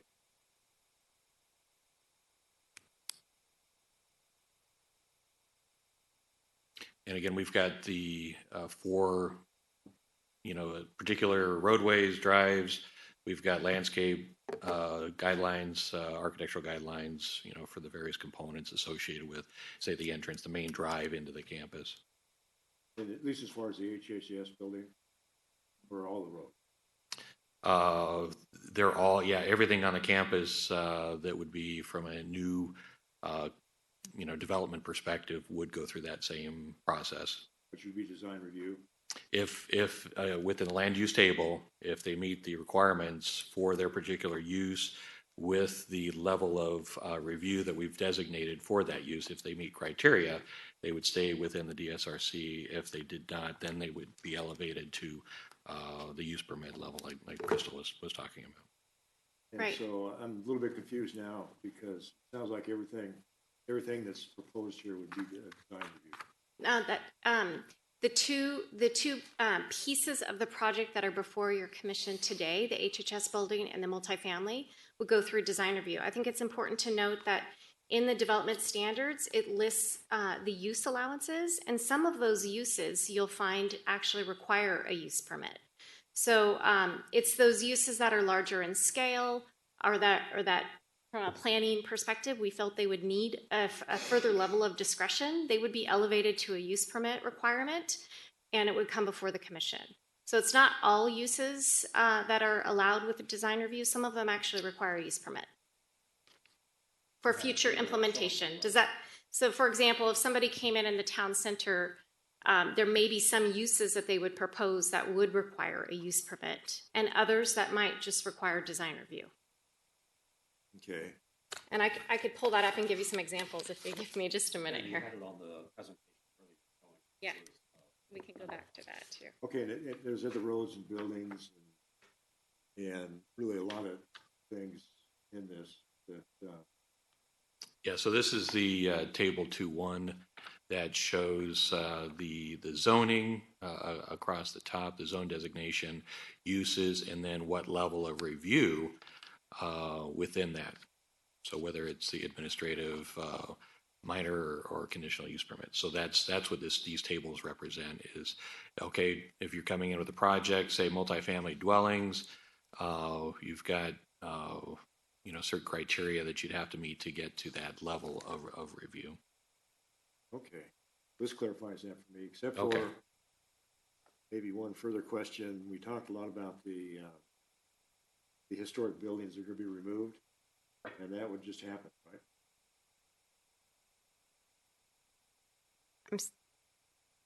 I didn't understand your question. I'm sorry. So after the supervisors get to consider this, approve what they're going to approve, if the historic buildings they're going to remove are still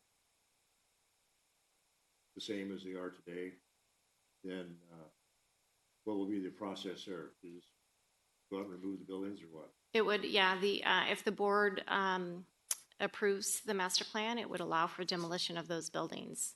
Okay, that answers it. Thank you. Any other questions? Go ahead. Of the 79 units that are being proposed to be approved up front here, how many of those are designated or deed restricted to be affordable housing?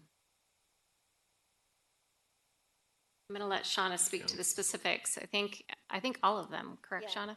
It's 100%. 100%. Okay. 100%. All right. That answers my question. Thank you very much. Don't go far. I think I've made it pretty clear in past meetings that aside from the fire safety issues, affordable housing is a big deal for me. And I'm thankful to see what's being put into this plan to address that.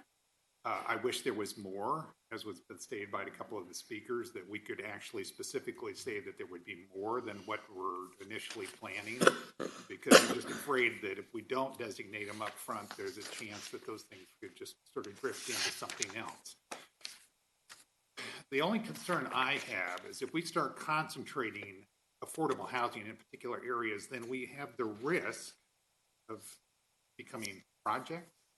And that has a very negative connotation to it. And so there's a balance here. And I think that, to me, the biggest thing that we could do as a commission, as a county, is get really serious about affordable housing. Okay? We've done a lousy job. So let's get there. And I know you're working hard on it, Shauna. We just need to see sticks out of the ground, okay? So I guess my point is I'm glad to see what you've got. I wish we could do more, but I'm not sure that we want to concentrate. So I don't know. You got any thoughts on that? No, I'd agree. I think we are looking throughout the county at opportunity sites. This happens to be one of them based on the resources and its proximity to services and transit. Affordable housing, particularly the level of affordable housing that we're looking for the first 79, definitely, is successful when it is near services and transit and retail and hospitals and schools. So this is a great site for that. There are other sites in the area as well. But in general, as you said, I think housing is just needed. And I think naturally, based on funding cycles, which are necessary for really the deeper affordability to be reached, we'll kind of naturally progress our development of that affordable housing.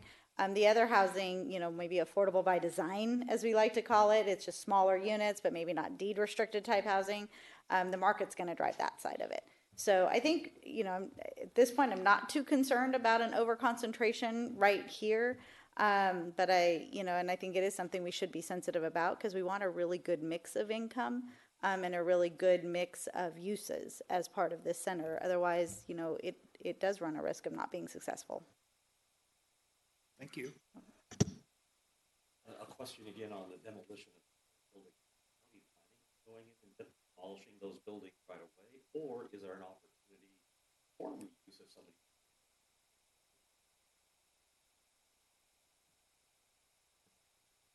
There we go.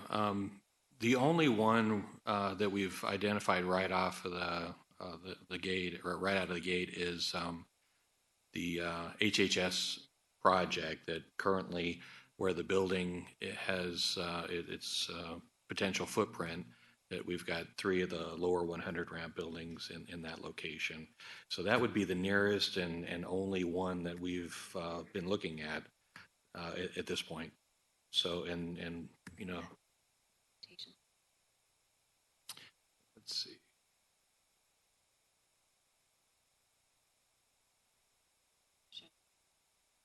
Yeah, so it's going to be over time that those activities occur, and we haven't necessarily.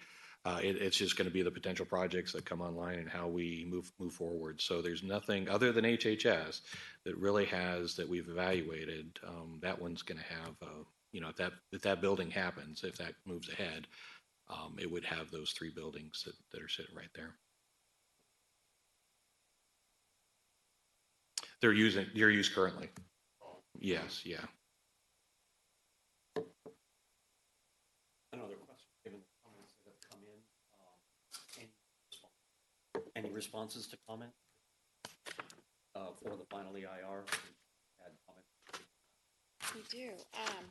Let me pull those up.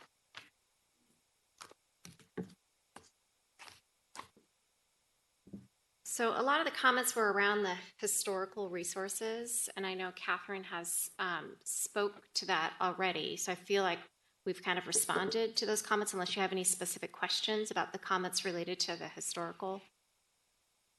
Okay, and then we noticed that there were comments as well on project level analysis versus programmatic.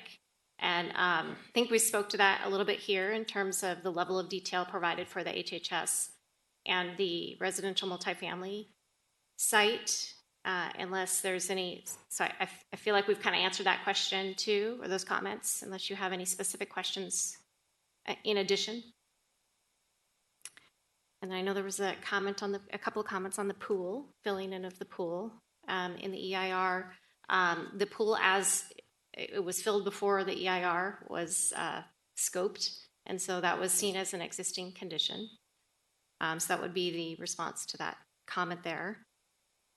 And trying to see if there was anything else, Paul, that I just wanted to basically just reiterate what we have in the environmental documentation as far as the Surplus Land Act and what we've got currently in that is the position is that the application or non-application of the Surplus Land Act is for project components will be depend on the nature and specific terms of those potential future land related transactions, including AB 1943. So it'll depend. Once we get in and we've got projects that we're looking at, we'll need to look at it at that point, and that's our position. Thank you. Maybe Crystal, can you bring up the actions you're looking for the commission to respond to? I need to ask the county council a question. If we read through this whole thing, we're going to be here for another hour. So is there a way to condense that, or do we have to read it all?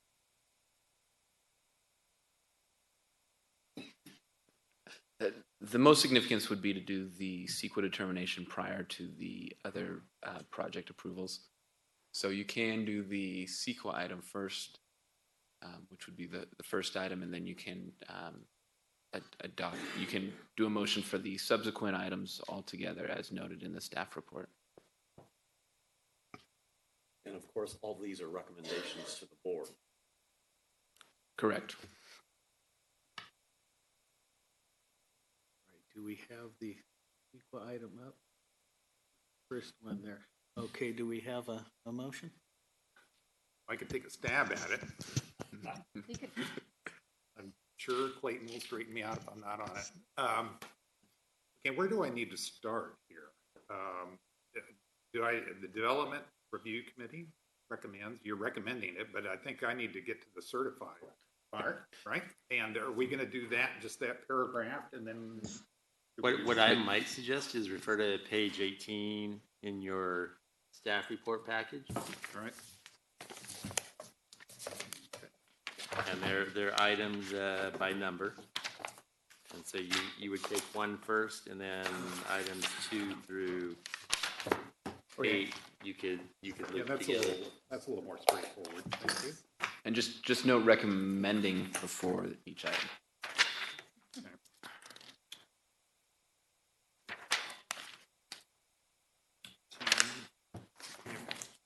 Get organized here. Okay, and so we're going to take these now, each one of them individually. So number 1, we'll take that as a vote, right? that correct? Right. Okay. I move that we recommend certifying the PCGC Master Plan Update Final Environmental Impact Report. I'm not going to give the number. Prepared pursuant to the California Environmental Quality Act, and adopt the Mitigation Monitoring Report Program supported by and incorporating by reference in its entirety the findings of fact and statement of overriding consideration. And the following statements. Do I have to read those? Just note that as identified in the staff report. Thank you very much, Clayton. As identified in the staff report. Second. Have a motion, a second. Roll call, please. I have a first by Mr. Nader and a second by Mr. Johnson. Mr. Cannon. Yes. Mr. Johnson. Yes. Mr. Nader. Yes. Mr. Hauge. Yes. And Mr. Moss. Yes. Okay, I'd like to further move that we recommend adopting a resolution amending the Placer County General Plan to establish a master plan, land use designation, and apply it to the campus site. Edits to the general plan tables 1-1 and 1-2 and figures 1-1 and 1-2. Attachment C, exhibits A through C, supported by the findings set forth below and included in said resolution. That works. You can actually move to recommend adoption of all the resolutions and ordinances identified in the staff report. That is Do it as really one. helpful. 2 through 8, I think, all can go at once. So how do I make that inclusive? I would just suggest moving to recommend adoption of the resolutions and ordinances contained in the staff Wow, report. that really cuts it down. Okay.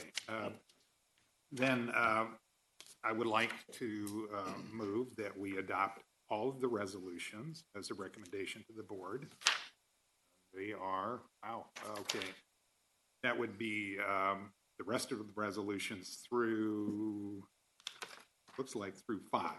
Through item 8. Through 5. 8 through 8. Are they all? And 3 okay, are the ordinances. ordinance considered resolutions as well?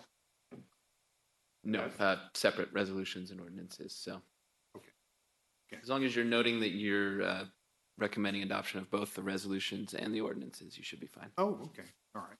Then I so move that we include the ordinances as well as the resolution. Have a motion. Do we have a second? Second. Roll call, please. I have a first by Mr. Nader and a second by Mr. Johnson. Mr. Cannon. Yes. Mr. Johnson. Yes. Mr. Nader. Yes. Mr. Hauge. Yes. And Mr. Moss. Yes. Are we done? Yeah. All right. Thank you very much. Well done. Commissioner, I think we need to take a 5-minute break here, if we could, please. Anybody wanting to speak on the White Hawk, if you haven't signed up yet, now would be the time to get on your list. We'll be back in about 5 minutes.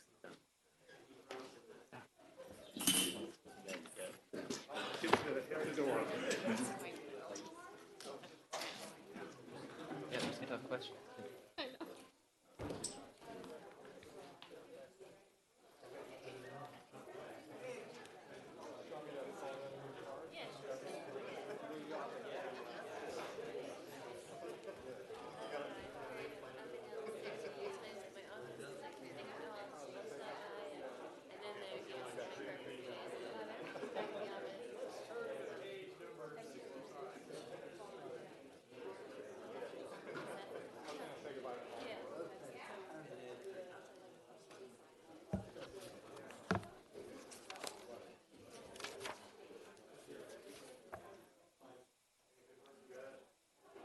Chris, good morning. I don't know what slide you're going to have, but I of course am going to talk, and I wanted to know if you would pull up the slide.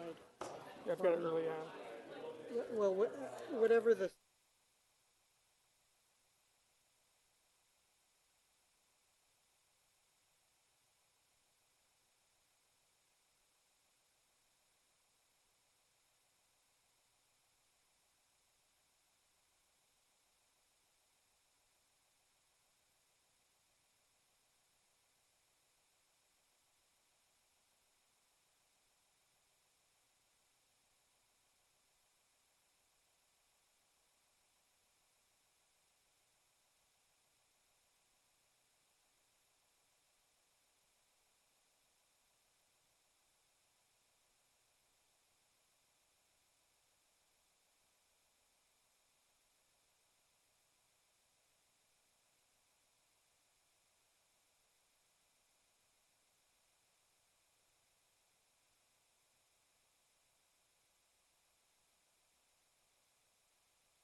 Okay, if we can get ready to restart here, please.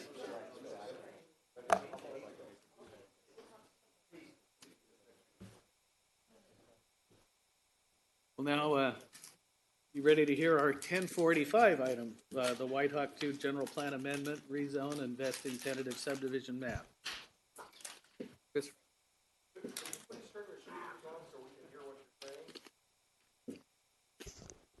My apologies.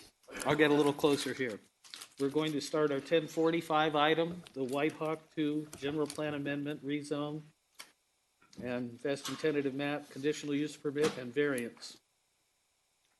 And final environmental impact report.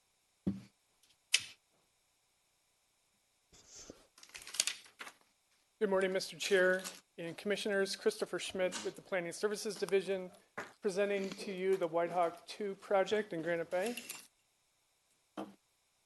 So the White Hawk 1 and the White Hawk 2 subdivision applications came in back in August of 2015. We started down the entitlement road at that time.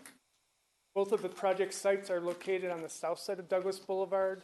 On the right-hand side, when you're heading eastbound on Douglas Boulevard as you're entering Granite Bay, between Woodgrove and Barton Road. This is the two project sites as proposed originally, showing an overlay of the aerial and surrounding development. White Hawk 1 on the left, 24 units, and White Hawk 2 on the right, 55 units. So both of these projects were presented to the Granite Bay MAC as an informational item on October 7th, 2015. The county started to prepare environmental documents. We prepared separate initial study, mitigated negative declarations, and released the M&Ds back in August of 2016. The MAC considered the projects at their August 8th, 2016 meeting and voted 3-1 to recommend approval of both projects. When the M&Ds were out for public comment, we received a number of comments from the public regarding the adequacy of the M&Ds, expressing the belief that both projects really compromise a single project and the combined impacts should be considered in a single environmental document. We also received comments from the state, and we also had some issues raised about transportation impacts. Subsequently, the county and the applicant decided to do an environmental impact report, and the draft EIR was released for public comment on November 30th of last year, and the final EIR was out for review on February 25th. And back on December 13th, I was before the commission for a public comment meeting on the draft EIR to receive comments. So the EIR that you see today is the following project level analytical scenarios. It describes White Hawk 1 only impacts, White Hawk 2 only impacts, and then the combined impacts if White Hawk 1 and 2 proceeded together. So this approach was intended to provide the community, other agencies, the commission, and ultimately the Board of Supervisors with sufficient information to understand the impacts of each project separately as well as combined. So this approach was really wise because back last summer, the applicant, Meritage Homes, decided to pull out of the White Hawk 1 project. So entitlements before you today are only for White Hawk 2, not for White Hawk 1. We expect entitlements for White Hawk 1 to come in, probably from the landowners or a potential buyer or developer sometime in the future. So the White Hawk 2 project site is the only project before you today. And that project site is 32.97 acres, currently undeveloped, directly south of Sino Avenue. A land use designation in the Granite Bay Community Plan, most of the site is rural residential. There's also a small piece that's rural low density residential. Surrounding properties are mostly rural residential. To the east and to the south, to the west, it's rural low density residential and some PD designations. And to the north, it's mostly residential single family, medium low density residential. Zoning on the site today is residential agriculture, minimum building site of 100,000 square feet, consistent with surrounding properties. Properties to the north are RS, residential single family, much smaller, 10,000 or 20,000 square feet minimums. And this is an aerial of the project site. Strap Ravine flows east to west along this corridor. Oak woodlands throughout, some wetland marshes, wetland over here, and a trunk sewer line that runs along the southern border. This is Quartzsite Circle over here on the east, larger lots, some larger lot development over here. There's a 19-acre parcel here that has one residential unit and some outbuildings, vacant residentially single-family zone land here. Same with this. This is a developed residential single-family parcel here. So this is the only frontage along Douglas. So some pictures. This is looking towards the project site. Cino Douglas Boulevard intersection. The entryway would be here. One of the drainage features on site. This is one of the wetlands that will be preserved. This shows the sewer corridor along the southern property line and an adjacent neighbor you see on the left with existing vegetation that would remain along that property line. And just want to show you the BMX park that's been created on site by, I'm told, regional kids. So there has been a few changes to the project from when it was originally proposed back in 2015. The original layout showed detached single-family dwellings with not yards, your typical lots or yards, but they had an exclusive use patio area on the back of the house, similar to what the White Hawk 2 and White Hawk 3 projects had proposed. That has been changed to a more traditional setting. Same layout, but now each individual unit has a backyard or yard that they're responsible to maintain.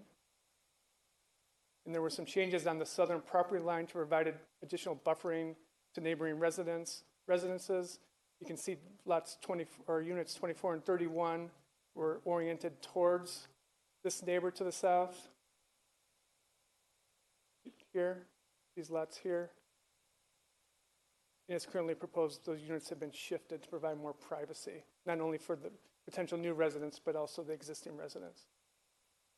And that shows the buffer change from 101 foot distance between new and existing to 138 feet between new and existing. So the project itself is 55 detached single-family dwellings on lots ranging from 9,007 square feet to 14,501 square feet. It will have a gated entryway along Douglas. Common area lot of 3.8 acres. It's mostly the areas along the buffer area of the project. A .87 private park near the project entryway. And then restricted open space of 10.8 acres. That's mostly your wetlands in the Strap Ravine corridor. There is a public trail proposed that's called for in the Granite Bay Community Plan. Would extend from Douglas Boulevard south into the project site and end on the western property line with anticipation that could extend someday if the parcel to the west gets developed. Eventually that trail could connect through the Greyhawk subdivision and then out to Eureka Road. So in total, the project is proposing 47% open space. There's a number of entitlements required for the project, the general plan and community plan amendment to change the land use designation from rural residential to rural low-density residential and rural low-density residential to all low-density residential and also open space. A rezoning from RAB 100 to RAB 20, so residential agriculture, minimum building site of 20,000 square feet with the PD designation, planned residential development designation of 1.75 units per acre, and for the 300-foot setback area along Douglas to open space. A subdivision map to split the 32.97 acre parcel into 55 lot planned residential development, conditional use permit that we require when you do a planned residential development, and also a variance to lot coverage, allowing up to 50% coverage for single-story residences where 30 to 40% is normally allowed. So this will show the rezoning. The northern portion of the site will be rezoned to open space, 7.8 acres. That includes the 300-foot scenic setback that's required in the Granite Bay Community Plan, where residential use is not allowed. And the balance of the site would get the PD designation RA B20 PD 1.75. All the homes proposed within the project will be single-story, ranging from 2762 to 3246 square feet. There'll be 4 floor plans with 3 different elevations, so a nice variety of homes. Extensive landscaping throughout the project. And on this slide, you can see the landscaping that's proposed within the buffer area that'll be maintained by the homeowners association. So the 3 property borders where there are neighbors. The meandering sidewalk along Douglas that you see to the east and to the west, currently existing, will be installed along Douglas Boulevard. The public trail through the project site will be installed. And then the nearly 1 acre private park. Just show some details of the proposed park. Simple passive recreation for the most part, picnic shelter, some benches, bocce court, etc. Some detail on the project entryway. The Granite Bay Community Plan does have standards on where gated entryways are allowed, and this qualifies since it's on a major arterial. And this shows a before and after of what that gated entryway would look like. Fencing plan, a split rail fence is proposed along Douglas. You see that same design in front of the Greyhawk subdivision to the west. Post and cable fencing along the roadways, buffering the road from the open space areas. Open metal fencing, mostly on the back of residential lots, so they can look out into the open space. And then solid wood fencing between the units, but also along the southern property border to provide some more privacy for the neighbors. Parking, 220 parking spots are required. Driveway parking is provided for 139 vehicles. There are 6 parking bays scattered throughout the project site, providing 55 parking spots, for a total of 194 off-street parking spots, but 333 if you count garage parking. So there was a transportation impact analysis conducted for the project. It showed that AM peak hour trips generated by the development are 48 in the AM and 61 in the PM, for a total of 606 daily trips. And just for reference, current volume along Douglas Boulevard today is 45,230 cars. There is some off-site work required. Water would be extended across Douglas Boulevard into the project site from Sino Avenue. An emergency vehicle access would be constructed on the eastern border of the project site to connect to Quartzsite Circle. The turn lane westbound on Douglas at Sino would be extended to provide additional stacking for vehicles turning into the project site. The 4th leg of that signal would be added to provide signalization to cars exiting the project. The second of the White Hawk projects to be constructed, unless constructed previously, would be required to make modifications to the Woodgrove Way, Quail Oaks, Douglas Boulevard intersection. And the second of the White Hawk 2 projects would be required to widen Douglas Boulevard east of Sarah College Boulevard to Cabot-Stallman Road south from 4 lanes to 6 lanes.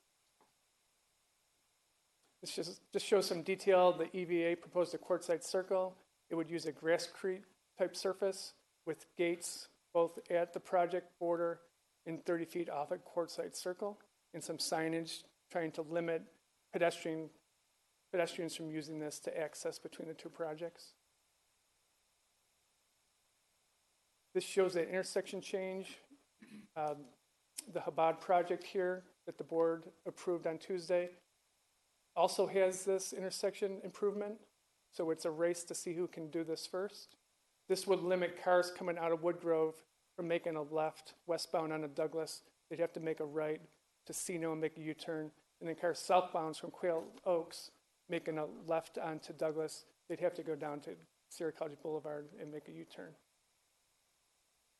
This shows the proposed widening along Douglas Boulevard between Sierra College and then Cabot-Stallman.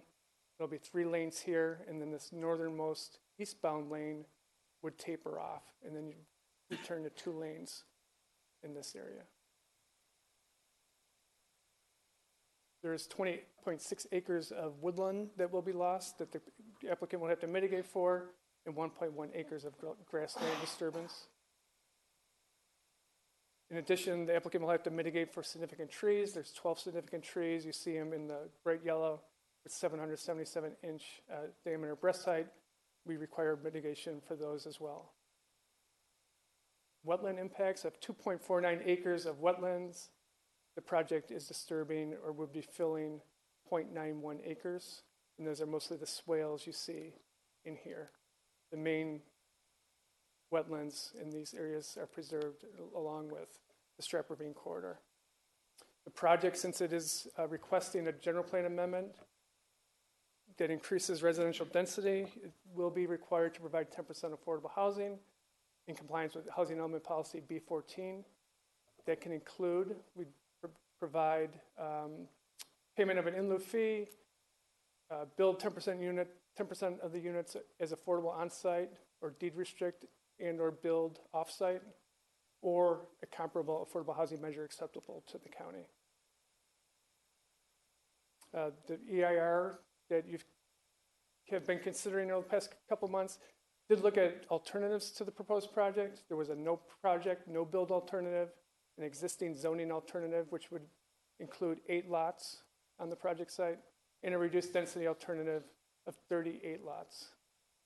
So this shows the 8-lot existing zoning alternative. I'll point out that even at this, at only 8 lots, an EVA would be required by the South Placer Fire District out to Quartzsite. And this shows the reduced density alternative. The EIR concluded that the reduced density alternative was the environmentally superior alternative to the proposed project. There were a few significant unavoidable impacts. The project would result in a significant unavoidable impact related to the short-term emission of criteria pollutants, and that's during the construction period. Roadway segments under cumulative plus the White Hawk 2 project, even with mitigation, the cumulative impact to the segment of Sierra College Boulevard from Douglas to Renaissance Creek, that's south of Douglas, and from Douglas Boulevard from Woodgrove Way, Quail Oaks Drive to Steno Avenue would be significant and unavoidable. And then existing plus White Hawk 1 and this White Hawk 2 project, all impacts to roadway segments would be less than significant, with the exception of Douglas Boulevard between Sierra College Boulevard and Steno. The segment between Sierra College Boulevard and Cabot-Stallman Road South would be less than significant with mitigation. So either the 1 or 2 projects would have to expand that to 6 lanes. The remaining segment between Cabot-Stallman Road South and Steno would be considered significant and unavoidable given to the lack of feasible mitigation. So the community plan says that road should not be 6, or there's a preference for it not to go to 6 lanes, so there's not mitigation available to lessen the impact on that segment. There was one errata prepared and circulated for distribution. It provides a response to a comment letter that was inadvertently omitted in the final EIR that was released last month. In recent days, an error has been pointed out in the traffic study. Staff has prepared a note to file to correct that mistake in an analysis that looked at 3 Sierra College Boulevard intersections. In the EIR, the City of Roseville's intersection impact significance threshold was utilized in the study where the county threshold should have been used. Staff looked at that and concluded that the analysis remains unchanged, that mitigation at these intersections is not required. We'll be preparing an errata prior to the project heading to the Board of Supervisors. The Granite Bay MAC looked at the project at March 6th meeting. Issues and concerns included privacy and buffering, issues about the EVA connecting the Quartzsite Circle, traffic impacts, the request for increased density, the amount of tree loss, loss of median on Douglas from expanding that turn pocket on Steno. Any changes to the community plan were frowned upon, and also didn't like the variance to lot coverage that's being proposed. The MAC did recommend approval, 4-0 with one abstention. They did have one recommended condition that the applicant strongly consider addressing the privacy concerns of neighboring residents, and suggestions included additional landscaping in the buffer areas and solid wood fencing on units on the western property border. And with that, staff does make a recommendation that you approve the project by certifying the EIR, adopt a resolution to amend the Granite Bay Community Plan land use diagram, adopt an ordinance to rezone the project site, approve the tentative subdivision map, approve the variance to lot coverage, allowing up to 50%, where 30 to 40% is normally allowed, and then also approve the conditional use permit for the White Hawk 2 planned residential development. And all these recommendations are based on the findings found in the staff report.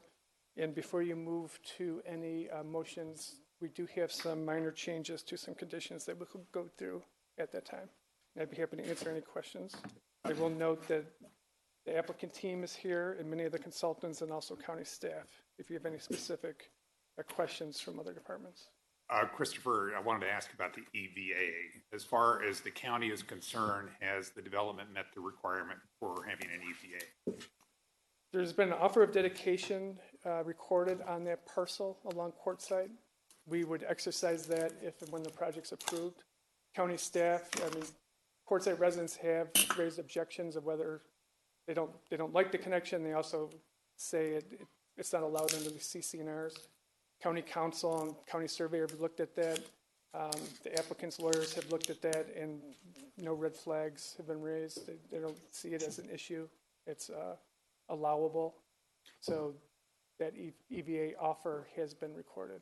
Okay, so it's obviously it's required by the size of a development to have an EVA. So that, as far as the county is concerned, that's been met at this point, unless something changes. Correct. The other is on housing. Has the developer picked, you touched on the affordable housing requirement, has the developer picked what method that they're going to use to meet that requirement? I don't believe they've landed on a specific method, but I know they're having conversations with staff. Because I'm uncomfortable with us going forward leaving that very vague, because some of the options are not very effective in addressing the issue. So I'm just voicing that as a concern, that you laid out the options of what the developer can do. One of those is the in lieu fee, which right now is insanely low. And I'm not a fan of in lieu fees anyway, because I don't believe they ever effectively address the impact, offsetting impact. So, and that one is woefully short of addressing that issue. So I am very uncomfortable just leaving it sort of vaguely out there for that to happen. I'm just telling you where I am. Thank you. One of the questions, I'm in a community that we're going through Firewise planning right now. One of the issues in Paradise was there was a number of units that were built according to the new building standards. All of them burnt but one, and the one that didn't burn was because the wooden fence didn't go up to the house.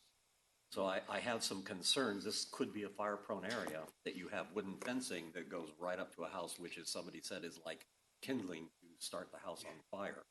So I know you haven't looked at it, but I would really encourage the county look at providing some kind of defensible fencing where, you know, wooden stake or wooden fences are at least 5 feet away from any building. Good point. Okay, Christopher, I noticed that the part of the area is zoned open space, and other parts of the area, though they're zoned for residential uses, are restricted open space. And so what's the distinction there? So we wanted a pretty clean line of where that open space boundary is. So it's really this area here, kind of follows the road, and then the backyards here. So that it's currently residential agriculture, so we're gonna move that to open space to provide, to kind of lock it in as being open space forever. So we'll change the land use designation and the zoning. A lot of this is, you couldn't develop here anyway because it's straight up ravine. And then these areas, we're just going to keep it RA, but they're wetlands. They can't be developed in the future either. So we just call this restricted open space. These. Okay, well, So they're what's the open word space lots. restricted open space mean in terms of? There's probably not going to be a deed restriction on there, but they're wetland. They're a common area lot, so they're not someone's backyard. They'll be HOA maintained, but those are the lots that the wetlands are contained in. So they're individual lots, is what you're saying. Right, and they would be owned by the HOA. As far as implementation, it's really essentially the same as the open space as far as the future goes. What do you mean by implementation? Well, they're going to remain open space. Correct. Okay. So it'll be noted on the subdivision map. There'll be CCNRs that talk about what can be done in those open space areas as far as maintenance, but trying to keep a real light hand, keep that off of that. Don't let residents utilize those areas. And that's why there's the post and cable fencing around those. So, and it'll be part of their wetland permitting that those areas are supposed to remain as is. Okay. Okay, thank you. Yeah. I would agree with Commissioner Nader that there needs to be some addressing on the affordable housing in lieu of fee. The option, the alternatives proposed don't seem practical to me for the scope of this kind of development. And this is just one county development. I know there will be others. So I'll defer for now, just to offer that agreement and my point of interest until the developer applicant speaks to it. Couple of questions for you, Christopher. I don't recall seeing in there, but I hope there is. Is there a condition that requires the CCNRs to require the homeowners to park in their garages, since we're counting those as parking spaces? There is. There is, okay. And then the EIR addresses both Whitehawk 1 and Whitehawk 2. Is there a shelf life for the EIR as far as Whitehawk 1 goes? 2 years, generally. As long as the data that's been used in the EIR is still valid, the EIR is valid.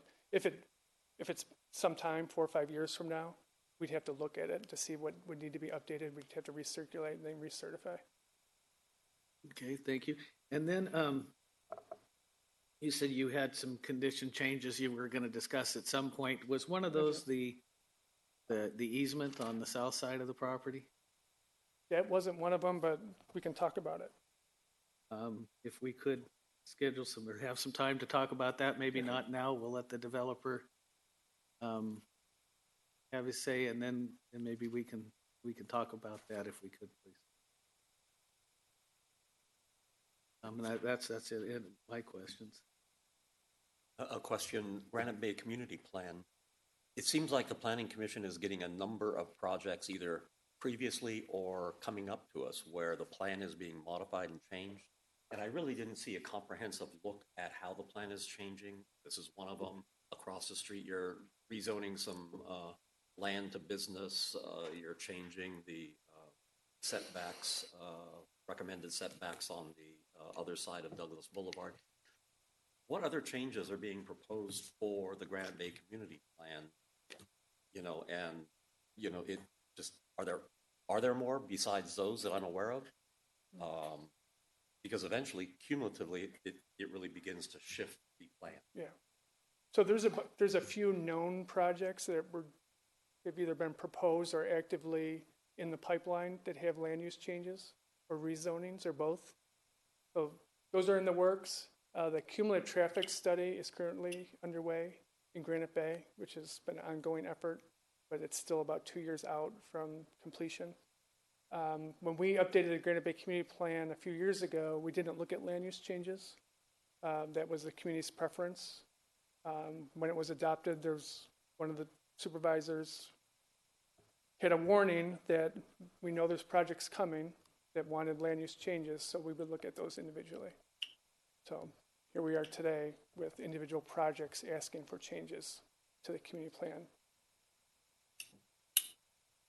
I would just ask in the future as projects come forward, if you could look cumulatively at the known changes that are being requested to the plan as part of the environmental documentation, part of the staff report, so we have an idea. And I saw the MAC approved it, so I'm assuming that they're aware that these changes are coming forward and they approved this change.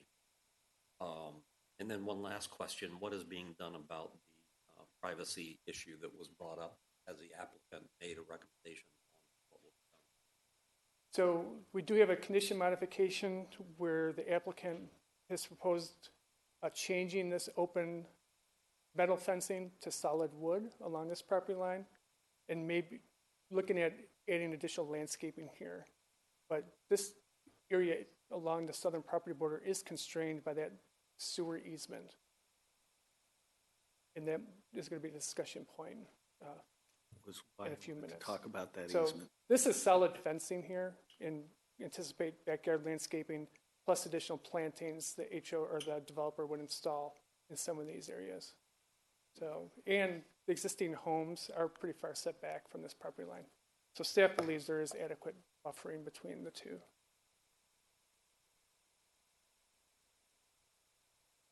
Yell?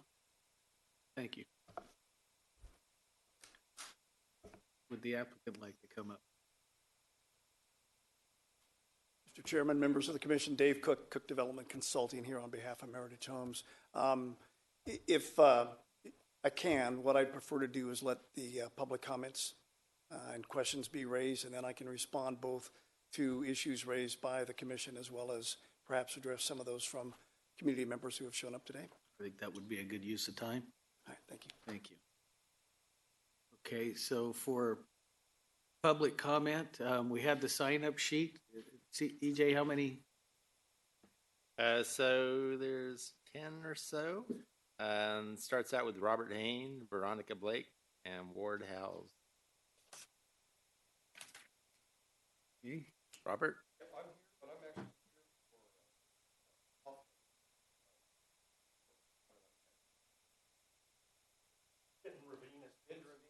That was on consent, and the commission approved that first thing at the beginning of the meeting.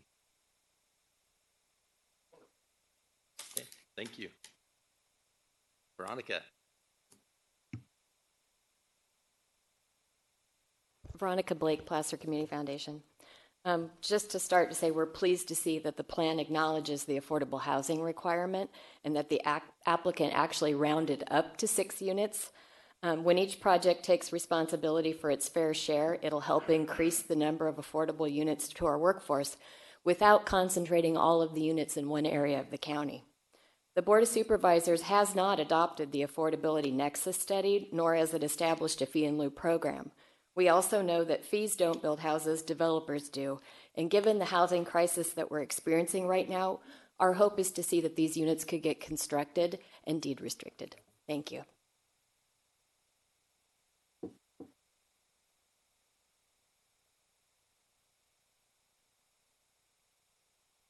Good afternoon. My name is Ward Howes. I'm the homeowner that is just to the south of lots 5 and 6.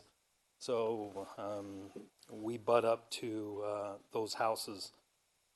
Currently, my closest neighbor is about 400 feet away, and that's going to change to about somewhere between 75 feet and 110 feet.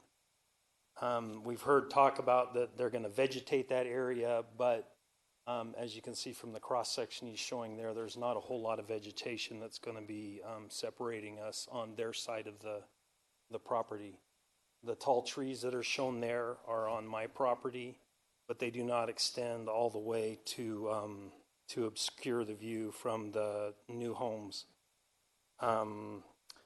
Also, as you're aware, the emergency egress road is going to be along there, and I'm sure a lot of people are going to be using that to walk the dog and be walking along there. And my primary concerns are just ones of privacy, as we're now about the closest house to these proposed homes, and we're hoping for some type of increased screening. Would prefer an 8-foot fence, other vegetative things, but some specifics rather than just some of the general vegetative statements that have been made. And that's it. Thank you. Thank you.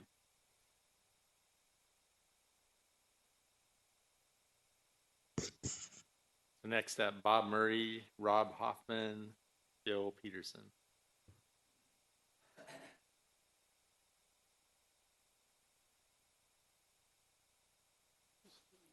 Good afternoon. I thought I would be speaking to you this morning, but it's my pleasure to be here.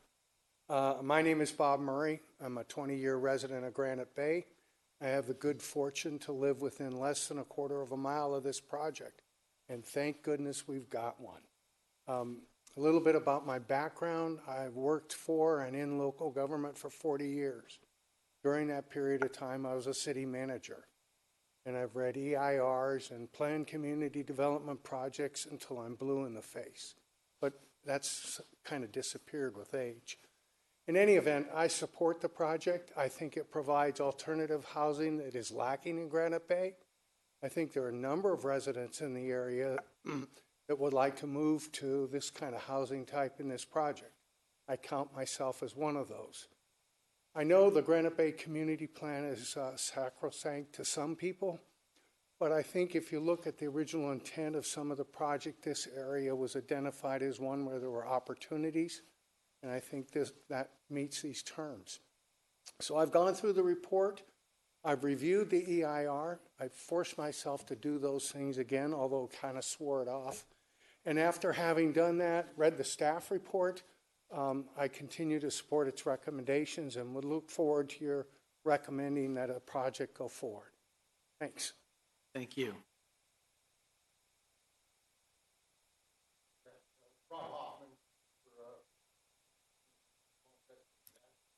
All right, thank you. So next, Bill Peterson, Cheryl Berkema, Jane Negri.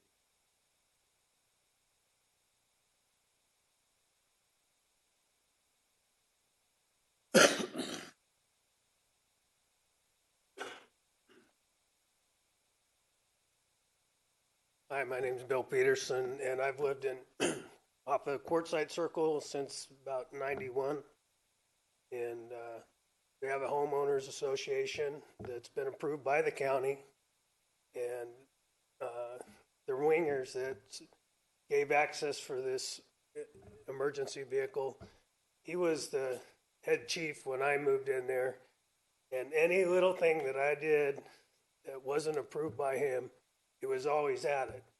And to split up anything, any of our property, it has to go through the homeowners association, and that emergency access didn't. Probably got some good money for it. I know he's well on the retired side. And I've been to some of the MAC meetings. The traffic is horrendous. And just look at, now you can have 300 and some cars parkable just on one of the units. And then they're going to go to the other side and bring in more of the same. And then all of a sudden it's going to be White Hawk 3 in the middle. And the traffic is just going to be, it's horrendous now. And, you know, and then access, allowing all these people to come into Quartzsite Circle. We're a private HOA, and all those people are going to be walking around, and it's going to change our whole lifestyle, which I don't think they have a legal right, and I guess we'll be having to look. If it gets approved, we'll have to be looking into, you know, stopping it via a lawsuit for not going with our homeowners association rules. I hate to see it come like that, but you know, I've also heard that a lot of these emergency access end up becoming roads several times, and so I just think that's going to really demise our property values over on Quartzsite Circle. Thanks. Thank you. Morning again. I'm Cheryl Berkema, and I would actually like to be representing Defend Granite Bay. I'd like 5 minutes, please. Please accept my comments also as a citizen that have been previously submitted for the EIR. The White Hawks project as proposed is selective enforcement of zoning and planning laws, provides numerous special privileges and entitlements to the applicant. It ignores environmental impacts, ignores immediately adjacent and contiguous parcels, and attempts to apply unfeasible and unfunded mitigations. Environmental analysis in the EIR is lacking in several areas since traffic, sewer, and population studies have not been made available to the public. The project proposes devastation to protected trees and wetlands, yet suggests inadequate mitigation for both trees and affordable housing off-site. Dave Cook actually mentioned it would be off-site at the MAC meeting. Analysis of alternatives as required by CEQA to identify the superior environmental and alternative is also flawed, as the as-zoned and reduced are clearly environmentally superior. This spot rezone is not consistent with the Placer County General Plan and Granite Bay Community Plan. And as you mentioned, Commissioner Hogg, the cumulative impact has not been assessed, and these projects are being approved one by one without any thought to the Granite Bay Community Plan. There's traffic deficiencies in the final EIR. There's an incomplete list of developments. The cumulative analysis didn't include the proposed Dutch Brothers coffee storage facility, the entire Stone Point housing project, and because we don't have a study, these counts were taken, and the Chabad House school. Mitigation would be required for White Hawks 1 or 2, not after the first built, as was pointed out by staff. So that's what happens when you don't have a traffic study, is that numbers are put down on paper and we have nothing to go back and actually analyze. So with this EIR, you'll have one set of traffic impacts. With the next one, you'll have another set. Since we don't have that document, I think that's a disservice to the community. The Capital Improvement Fund is inadequate for mitigation. Funding is not considered feasible. Currently, the funding is in arrears since the outstanding balance is due from Auburn-Folsom Road widening. The county is still paying back $2.5 million, which will be collected for future fees. This is in addition to the $8 million that the county borrowed from the Sunset Area Plan. And until that's paid back over time at $1 million a year, we still have 5 to go. So I think the mitigation is actually not there. The road widening on Douglas is currently listed in the Granite Bay CIP as $402,000+. That's severely underestimated and is no way feasible. The Granite Bay 5 goal states that land development projects shall be approved only if LOSC, or the exception cited earlier, can be achieved on roads and intersections after traffic from approved projects has been added to the system. If improvements funded by the Capital Improvement Program have been constructed. So that hasn't happened. We're talking about capital improvements that need to be in place before this has happened, and it hasn't happened. Inappropriate application of Roseville LOSC policy and significance threshold for impacted intersections such as Sierra College and Douglas. Chris's statement about the errata is incorrect. The Roseville LOS must be used and must also employ Roseville thresholds of significance, which the county has not done. The Eureka Wellington has also will be impacted and has not been reviewed as part of this. The Granite Bay traffic study has been requested from Supervisor Euler on multiple occasions, and it has not been provided. That's, I think, a serious violation for residents to not have to be withholding data from the public. The staff findings fail to provide a compelling reason to request a rezone for higher density other than the profitability of the project. Substantial evidence per CEQA is not argument, speculation, unsubstantiated opinion, or narrative. The statement of overriding consideration is all of the above. While the county has discretion to approve rezones, these must adhere to general plan goals. Contrary to the EIR, the White Hawk parcels are zoned rural residential and not intended for mixed-use development. And I would also like to ask the supervisors to respond from the planning on the traffic, sewer, and population studies. And the public is, for the Planning Commission, the public is part of the, can you give a reason, a compelling reason in Granite Bay why we would change the zoning since there is a requirement for statement of overriding consideration? And what is that statement from the Planning Commission? Why would you do this? Thank you. Okay.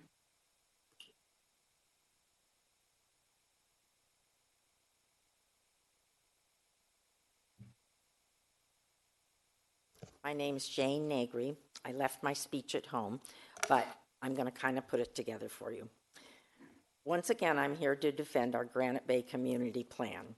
And once again, a developer is coming in, and this one is a national organized developer, building homes in Arizona, Colorado, Georgia, Florida, North Carolina, South Carolina, Tennessee, Texas, and California. And now in Placer County, they are coming to our community and wanting to override our plan and our rural environment.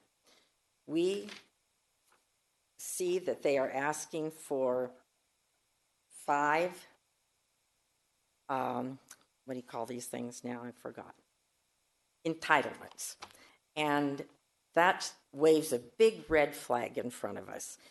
The first one, they're asking for a general plan amendment, a Granite Bay Community Plan amendment. And the zoning is so important to us. We spent years putting the zoning on these parcels on Douglas Boulevard to keep it the rural entrance to our community. It's now zoned for 2.3 to 4.6 acre minimum parcel size, and then rural low density residential is 0.9 to 2.3 acre minimum parcel size, and that might be 16 homes, and they are going to put 55 homes on our scenic corridor. It's disgraceful what they want to do to our community. And in the other part where they're asking for the variance for the lot coverage, allowing up to 50% lot coverage for the single-story residence, where now 30 to 40% is normally allowed. Zeta took this out of their presentation for the county because they said it needed further study for the entire Placer County. And until the county comes up with a conclusion, this variance should not be granted. The other thing, it does not give us any affordable housing. It's not move-down housing because they're so expensive. And the people who have large acreage in Granite Bay, we wouldn't want to move down and have our neighbor right across the fence. So it doesn't meet that purpose. It's not affordable housing for even young couples that have 2 occupations because they are so expensive. So it's not meeting any of the needs of Granite Bay. What we really need is less traffic and less people. And this is doing just the opposite. I would ask that you not go with a developer. Please go with your Placer community. Thank you.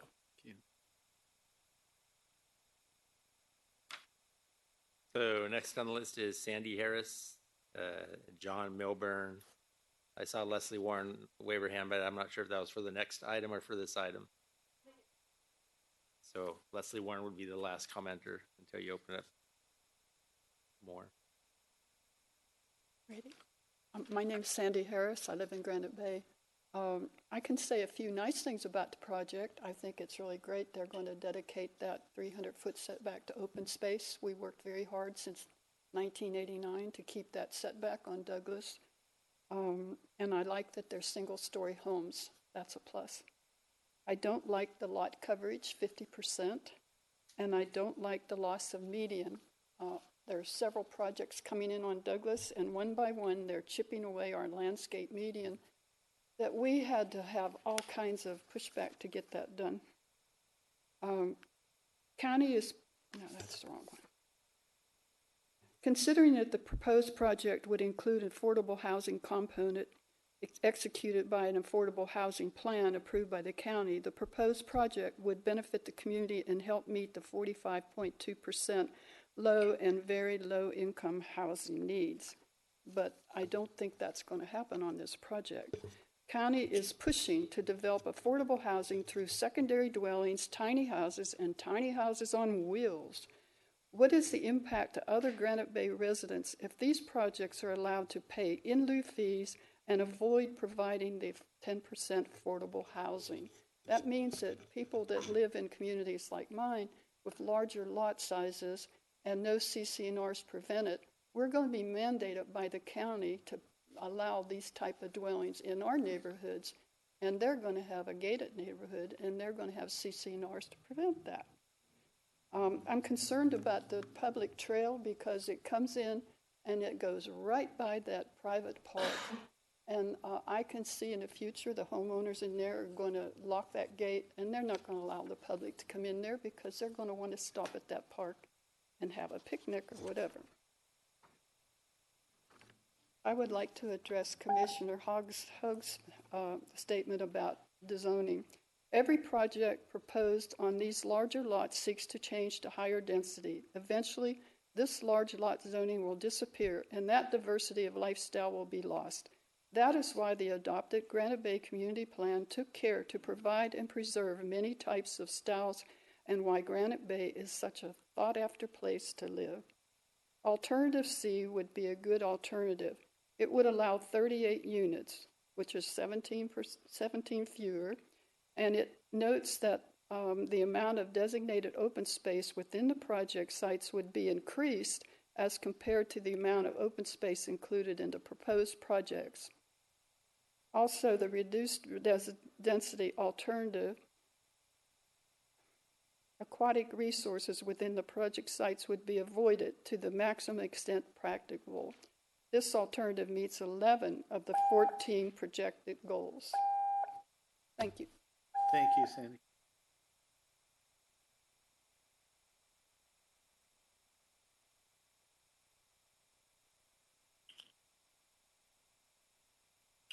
It's still morning. Good morning or afternoon. My name's John Milburn. I live on Quartzsite, and I wanted to make I had three comments to make. One is I live on Quartzsite, and I was opposed to the EVA. I understand that they need the emergency vehicle access to make their project viable. And I understand that there's the park, which is basically off of Skyview, which is at the other end of. If you continued on Quartzsite, they have an EVA there that was required, and I know that a lot of people, including me, use that as a shortcut to get to that side of the area. So, but this Quartzsite is a public road, but I pay to maintain it, along with 24 other properties on Quartzsite, and it's going to, I think, increase the wear and tear on the road, particularly if we have to keep it maintained to a standard that emergency vehicles can drive on that, and not just service our properties, but service twice as many, 200% more properties than we have. In other words, I'm saying we have 25 properties. We have two ways of access. One of the responses to the concerns of our HOA was, this EVA is going to help you guys too, because it's a two-way street, and I don't think that's the case. My second comment is about the parking. If you park in your garage and you park in your driveway, you're still 20%, 22% underparked. If you look the northern side of those 11 units in the northeast corner, there's no off-site parking for those folks at all. And if you look at pick any house you like, there's only like 10% of these houses that if they have guests come, they could park nearby. My suggestion would be to widen the streets, provide that parking. The last comment I have is about the coverage. The smallest lot's 9,000 square feet. That would allow a 4,500 square foot single-story house. It's crazy. And the largest lot would allow a 5,800 square foot house. I just think that's really too dense. I understand one last thing. They mitigated some setbacks and view corridors along the southern property line, but along the Quartzsite side, on the east side, the setbacks on this project, I believe, are 20 feet. I'd like to see that the setbacks for the properties that are adjacent to neighbors be the same rear setback as their neighbors they're adjacent to. So anyway, thank you very much. Thank you.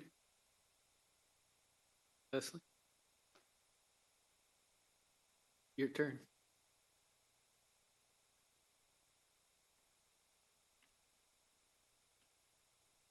Good afternoon, Leslie Warren, Auburn, California. The Central Valley biomass species, mammal and non-mammal, the weight of it once exceeded that of the Serengeti in its heyday. But now with industrial agriculture and the subdivisions that have taken over the valley floor, all that those species they've disappeared. They're gone. So I'm just here today to talk about the fact that species ranges are changing due to climate change, those species that remain in our beautiful state, and especially terrestrial species that must navigate a landscape that meets their needs for breeding, feeding, and shelter in order to survive. California Department of Fish and Wildlife's Connectivity Project offers resources to local government to ensure a functioning network of habitats essential to the continued existence of California's diverse species.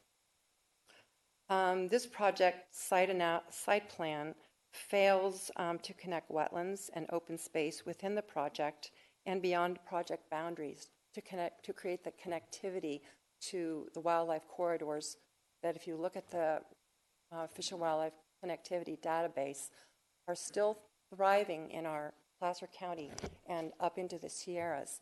And as Granite Bay builds out, those wildlife corridors, which are documented in the database, provide an opportunity to allow species survival. So I'm just encouraging the county to consult the Wildlife Connectivity Database as it reconfigures this site plan to provide better wildlife connectivity within the project and beyond. Thank you. Thank you. Is there anybody else? No one on the list, but Okay. Seeing nobody jumping up and running to the microphone. I'm not going to run. Again, Dave Cook here on behalf of the applicant. Let me start with a couple of the public comments, if I could, and I think then we can transition into some of the specific condition modifications. Ward mentioned the potential of increased screening along the south side. His property is south of lots 5 and 6. And one of the things that we worked on a couple of years ago, actually, before we went into the traffic update and the full EIRs, was trying to maintain the existing sewer easement along that southern boundary at a 20-foot width. And that leaves roughly 10 feet along the northern boundaries of those bordering properties, most of which have their fence lines within the legal parcel boundaries of this property, but it's not an area that we have any use for. As we worked through this, engineering staff pressed for the increase to 30 feet, simply because it gives them more area to work if they've ever got to replace those lines. By losing that southernmost 10 feet along that easement, it really precludes us from adding any additional landscaping. And we would be happy, we've got to consult with staff and our engineering team, but we would be happy to take another look at that and see if we can maintain that easement at 20 feet, preserve the use of that 10 feet south of there between the existing easement and those southern property lines, to add some understory landscape screening. One of the photos on here showed the back of Ward's property, and it's got some fairly mature redwoods, but they're at a point where standing there at average height, you can pretty much look through those to his property, and we think that might afford an opportunity there, even if it remains within the easement and we can get some relief from the sewer district to be able to plant in there. Normally they'll allow shrubbery, but no trees. So we are open to that. He mentioned an 8-foot fence. I understand the desire for that. That would require an additional variance. I think an 8-foot fence out there might look a little odd and a little oppressive. I'd rather see a 6-foot solid wood fence, which is what we propose, and some additional vegetation to provide that screening. So that's the, I think most of what Ward had raised. To clarify and confirm, comment from the MAC had to do with privacy for the neighbor to the west. And they're adjacent to lots 1 through 4. And we are proposing, and the conditions reflect, changing that open iron fencing to solid wood fencing. Even though their home is on the other side of that parcel, just out of respect for their privacy, we don't have any issue with putting that wood fencing there. Mr. Peterson raised the question of the EVA. We know there's been some concern. I met a representative of the HOA from Quartzsite on Monday. He and I had some interesting conversation at the MAC meeting last week. And essentially, while we understand they don't like the EVA, we've added language to the conditions that we think address most, if not all, of the concerns that were raised by Mr. Peterson, with language that prohibits residents from using that gate and moving through their property. Now, I will say I was out there yesterday, and I think the high school uses that for a quiet off-street running area. But it is a public street, privately maintained, and we understand and respect that. I'm going to jump to John Milburn's comments because it's on the same basic topic of the EVA. This came up again at the MAC. Public street, privately maintained. An EVA, according to the fire district, gets used rarely. There are about 24 EVAs in Granite Bay, and staff that has been with the district for more than 20 years doesn't recall any one of those being used. They're there for that worst case scenario, that emergency where either we can't get out on a Douglas or whatever might happen where the Quartzsite residents need to be able to evacuate through this project here. There will be no traffic. This is not an increase in traffic. There's language added to the conditions that specify this will not be used for anything but emergency vehicle access. And although there's some concern about road damage, we're not adding traffic, number one. Number two, that road gets 1 fire truck a year for National Night Out. It gets 2 Recology trucks a week, which weigh about the same as most of the fire equipment. There's never been any assertion or complaint about damage to Recology on that. So we appreciate the concerns, but we don't think that's a valid issue really from a financial standpoint or from a maintenance standpoint. Going on to Cheryl's comments, I'm going to let staff and our traffic consultant address the questions and the assertions on the traffic study and those issues. I would say, and it's interesting to me, I've been in the community for 25 plus years. I've developed a number of projects, and every one of them has had some issues where we've had to make modifications to the community plan. It's interesting to consider 2 to the acre as high density, but in the context of what the community plan says and the properties to the south, I can understand that. But the community plan does specifically refer to this area south of Douglas with its access to the signalized access to Douglas as a residential opportunity site. It was envisioned as an area where there might be potential for something other than the conventional zoning there. Jane raised the concern, aside from a national builder coming to the area, which I think speaks highly of Placer County and Granite Bay, the rural window is preserved by virtue of that 300-foot setback. The rural window is going to be protected by that open space zoning, and even standing at the entry, it's going to be difficult once the landscape is in and this community is built out. It's going to be difficult to even see a home inside that neighborhood. You will have to be on that trail to be walking the street. Similar issue, and Sandy raised it as well as John, is the question of coverage. And coverage is a mathematical formula that we all understand, pretty difficult to perceive in front of a house. It's really about the mass of that house on the property. Setbacks have to be protected. The front setback and space for a car, that driveway, remains the same.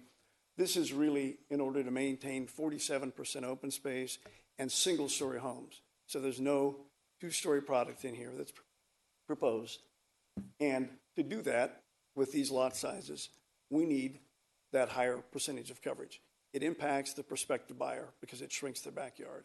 There is no impact when you look at the balance of this project. It's really a non-issue. It's just one of the boxes that we need to check as we go through here. I think the only other question, and I want to get to a couple of the comments that the commissioners raised, is Leslie's comment about the connectivity for wildlife. You know, one of the things when you've got nearly 50% open space, we will have this primary corridor from Quartzsite through the center wetland feature that Chris showed photos of, and that opens up to Strap Ravine. Even though we're going to be removing a lot of vegetation and we are mitigating pursuant to county policy, there will still be a great deal of wildlife out here. And by virtue of the clearing that we've got to do to build the project, I think it's also going to help protect the neighborhoods that are out there, because the underbrush, the understory on this unmaintained property right now is just, it's a firebomb waiting to happen. And I think the sooner that the project moves forward and we're able to clear, that's going to help. And we're going to revegetate, obviously, with a landscape plan that you saw, and it will be a very beautiful project.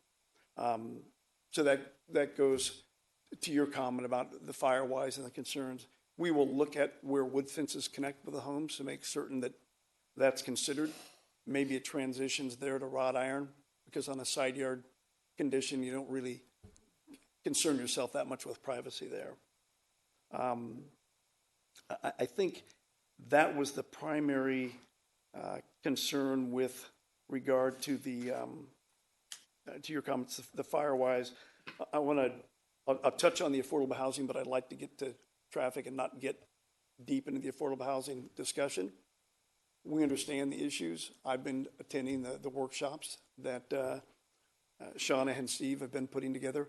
We're still working with staff to move forward on an option, and by the time we get to the board, we want to have an option. We don't think that the Nexus study or a program from the county will be adopted yet, but we're going to continue to explore that because we understand the importance of it. And with that, I'd be happy to ask our traffic consultant or staff to respond to some of the comments specifically as to traffic. What's your preference?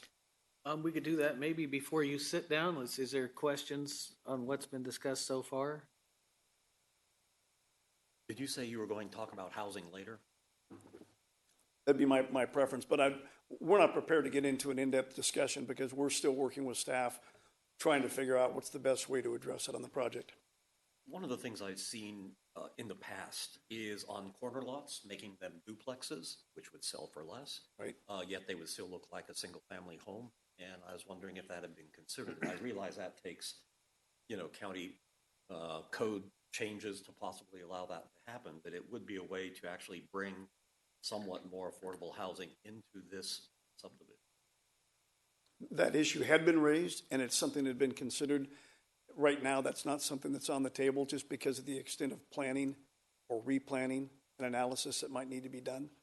Understanding that we were to schedule to come before this body in December of 2016 when some traffic issues were raised and the issue of cumulative impacts of White Hawk 1 and White Hawk 2.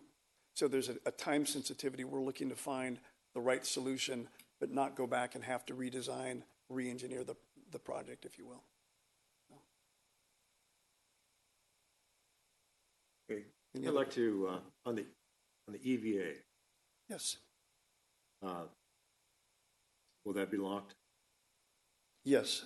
It will have a Knox box lock at the Quartzsite side. I think Chris mentioned it'll sit 30 feet in at the property line between the eastern edge of White Hawk and the start of that EVA onto the Quartzsite property will be a minimum 4-foot tubular steel gate that will also have a lock on it. And then so there'll there's be two locks, two gates, two locks. Yep. And then posted cable with a sign just off the road interior to the subdivision. See, and who has the key? Fire district's got the key, and I think what we would probably do is we either have to stash one someplace in case the fire district's not there. We'll have to work out that detail with the HOA so that in an emergency, we don't have people standing there looking at the gate, trying to figure out how to get through it. So keep in mind, we're not preventing Quartzsite residents from continuing to come into the property, at least at their property line. Currently, through the sewer easement on the south, those folks have enjoyed this open space for a number of years, but we're trying to address their concern that these neighbors are going to overrun their neighborhood, and so we're acquiescing to that and saying we'll put the gate on there.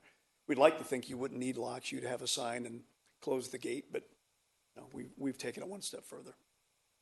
So I guess what I'm hearing is unlikely that would turn into a regular road accessing Quartzsite Road. From a vehicular standpoint, yeah. Actually, we have language we've added to the conditions for clarification. No construction traffic is allowed on Quartzsite, and that was a stipulation from the owner of the property that conveyed the easement. And we've also got language that makes it clear that there won't be future access, vehicular access. This is strictly for emergency. Thank you. Mm-hmm.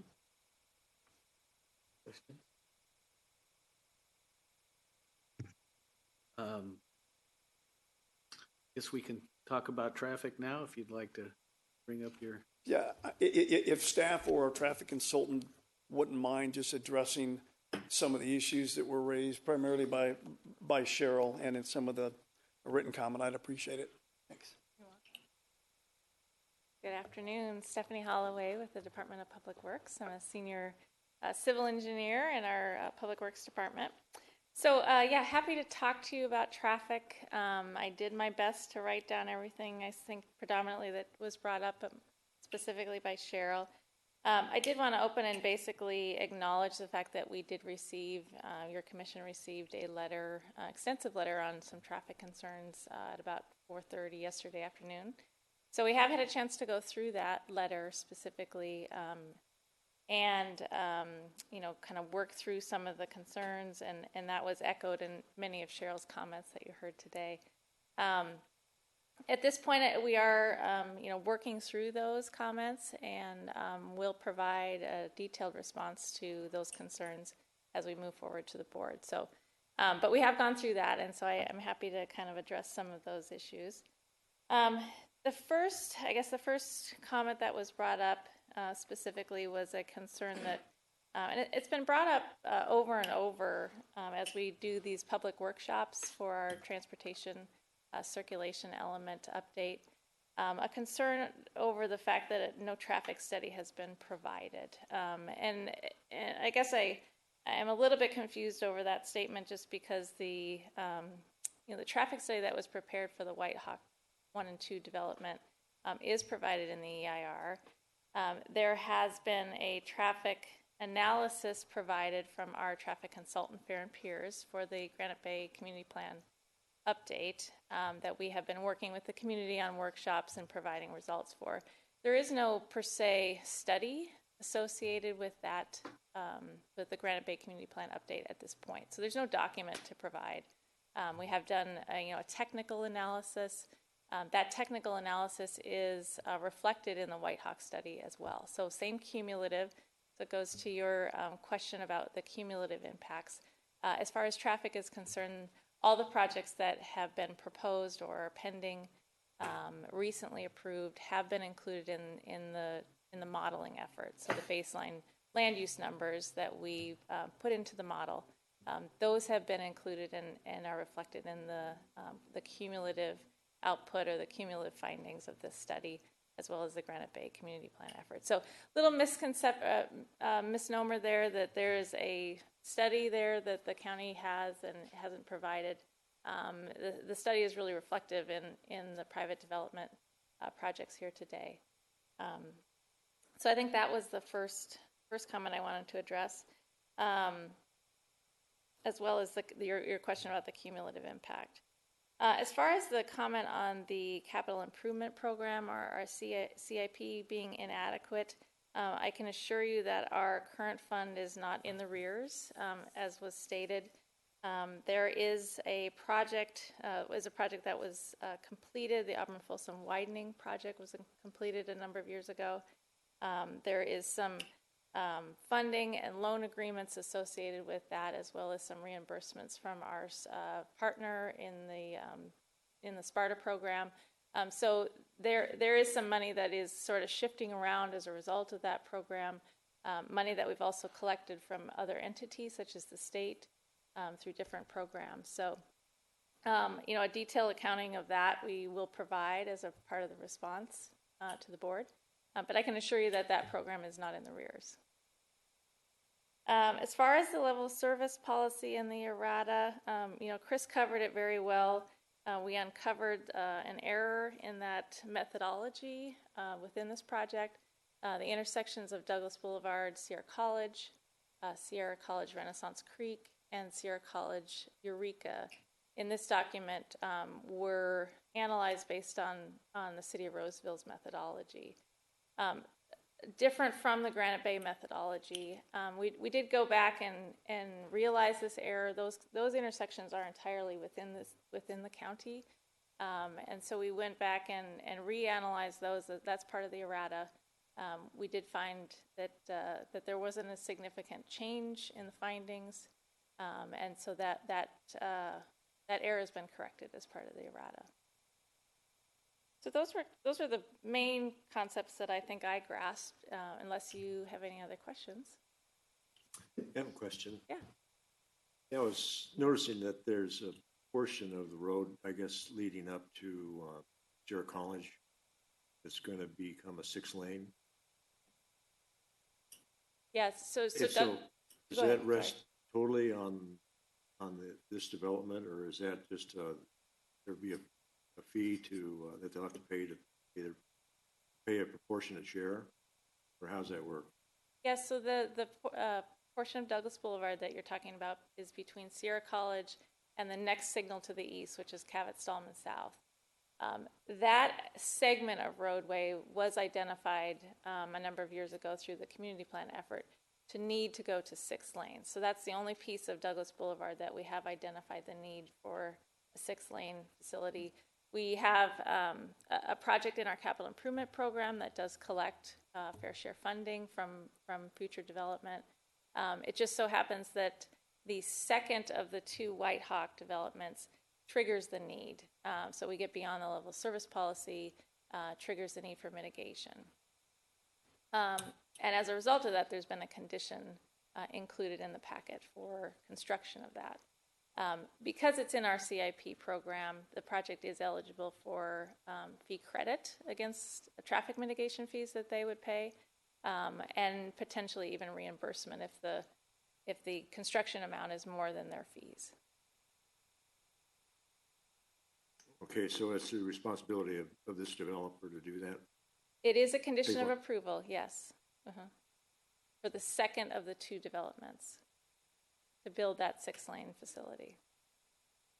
Okay, thank you. Okay. Any other questions?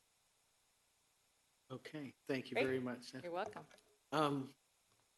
Chairman, I don't know where you were going next, but there are some proposed modified conditions of approval, and good, we do have them on the PowerPoint. That's helpful. You also have a copy in front, but before public comment period is closed, maybe Chris could go through those modifications. That would be good too. I would like to talk to him about the 30-foot or the 20-foot to 30-foot easement along the south side of the property also. So there are 7 proposed condition modifications. I apologize for having to do this before the Planning Commission, but a number of these have come out of the discussions at the MAC and also discussions with the HOA for the Quartzsite neighborhood.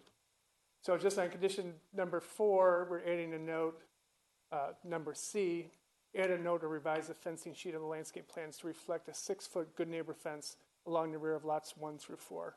So that's to provide that screening to the neighbor to the west in the McBride parcel. Condition number 20, talking about the EVA gate. adding just a couple sentences. A minimum 4-foot tall tubular steel gate is proposed at the eastern property line of the White Hawk 2 project. At that gate and within White Hawk 2, at a gate or fence to be located off the pavement of the interior street. 12 by 18-inch signs will be placed stating no pedestrian access, private property, emergency access only, trying to further discourage pedestrian movement between the two neighborhoods. Just an advisory comment at the bottom of condition number 51. This is about the Woodgrove, Quail Oaks, Douglas Boulevard intersection modification. Just noting this improvement is not currently included in the county's adopted fee program in CIP. So whoever builds this, there is no credit towards that modification. And then the following condition, condition number 52, talks about that Douglas Boulevard widening. Another advisory comment, this improvement is included in the county's adopted fee program and CIP, and thus the project would be eligible to receive fee credits and or reimbursement for design and or construction of the improvement to a limit of the amount identified in the current CIP. And it was noted that that widening effort in the current CIP is $402,000. We've had some engineering estimates that the actual cost is over $1 million. That improvement, it's listed as less funding, but that $1 million effort would be funded by the applicant. So the developer, whoever has to construct that, they're going to spend that $1 million, and they're going to get credit back of only that $402,000. So it's not underfunded, it's funded by the developer. A modification to condition number 57, just saying the EVA will not be paved, it will be grasscrete, so we don't want a 20-foot wide road. We just want it to blend into the landscape. And then just also mentions the vehicle and pedestrian barrier, 30 feet west of Quartzsite Circle, and a vehicle barrier to the satisfaction of South Placer Fire District and ESD. There's just a little wordsmithing there. Modified condition number 60 adds no White Hawk 2 constructed traffic is allowed to access Quartzsite Circle. That's recommended from the HOA. They wanted that added. And then a bunch of changes to conditions 72, talking about the easement between units 1 and 2. That's the stub road to the parcel to the west, and added some additional language. The intent of the easement is to provide the McBride parcel, list the APN there, access to and from Douglas Boulevard at such time that parcel may develop and or lose its current access to Douglas Boulevard. That the county has asked for that easement between White Hawk 2 and that undeveloped parcel, so that if it ever does come in for development, traffic would exit through the White Hawk 2 project, and hopefully we wouldn't allow or permit an additional drive or main entrance from that median 19-acre site to have a separate driveway to Douglas. They'd have to utilize White Hawk 2. We're just trying to protect that 300-foot scenic setback. And that was the changes proposed, unless you wanted to talk about the easement. Would like to talk about the easement. So there is a condition 71 talks about dedications and easements. And letter F says dedicate sewer and access easements as shown on the tentative map and to the satisfaction of the Department of Public Works Environmental Engineering Division. We could add, if you so choose, at the end of that sentence, with consideration for reducing the trunk line easement width to 20 feet to provide additional landscape screening for properties to the south of the project. I mean, it's been a 20-foot easement all along, my understanding, and then somewhere it was felt it needed to grow. But for the sake of the neighbors to the south, if it is feasible to leave that at 20 feet and leave 10 feet of buffer for planting, I mean, that would be my preference. I don't know how the rest of the commission feels about that. I guess we'll find out. But I would like to see that added in there. And we can work with the applicant of whether it's going to be 20 feet for the whole extent of that easement, or is it just 30 feet and then 20 feet where the new residences are proposed. So maybe it staggers. We'll see if the the sewer district or sewer agency Isn't it at the discretion open of to that. the sewer district? We'll work with environmental engineering on whether it's acceptable. But if you recommend it, we look at the 20 feet, because it just says consideration for reducing the trunk line easement width to 20 feet. We can work out what exactly that looks like before we go to the board. Thank you.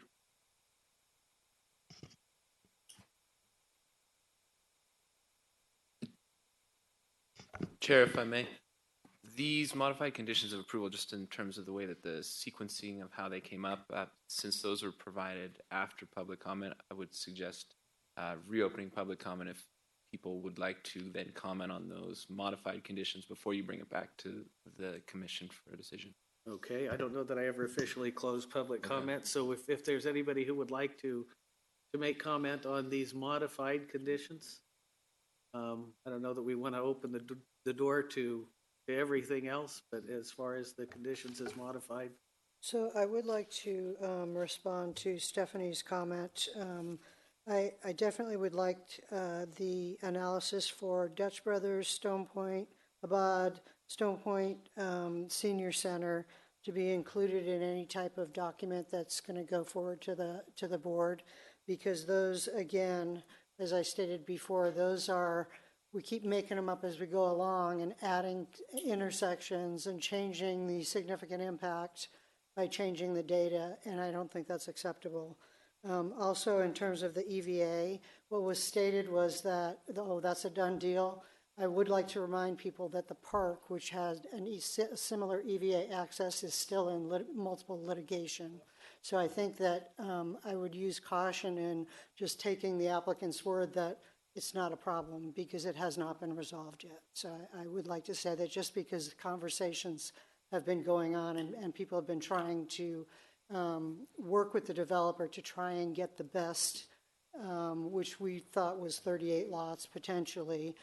We don't believe that there should be a Granite Bay amendment, but I think just because the applicant says that the EVA is not an issue, I would caution that that potentially is still an issue.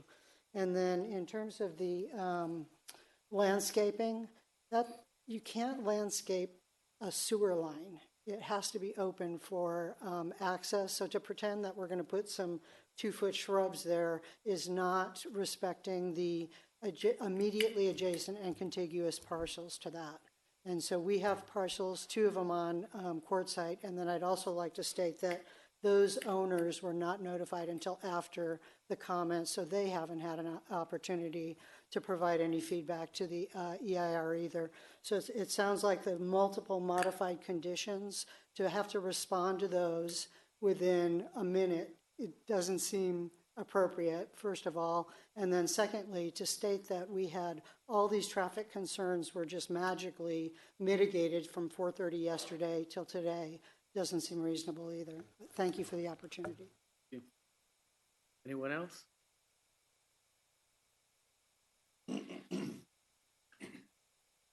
I appreciate the consideration of the additional easement.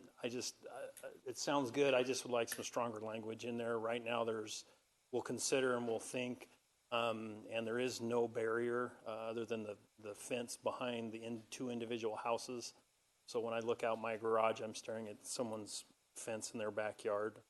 I'm just looking for additional privacy between us, and so I think it's a step in the right direction. Just would like to see something stronger than just mere consideration. Thank you. Anyone else? One more, we got somebody else coming up here. If I could, on that last point. Yes. Were we able to evaluate the information and confirm that, and when I say we, the applicant and the county with ESD and sewer, if we could confirm today that we could do that, then I would recommend and we would support language that would reduce it to 20. But we haven't looked at that for quite a while, and I don't want to get into a situation where we commit to a condition where there may be some good solid engineering reasons why they need that additional width. We don't think they do. I'm confident we can work it out with with staff, and I appreciate what Ward's saying. It would be great to have greater specificity.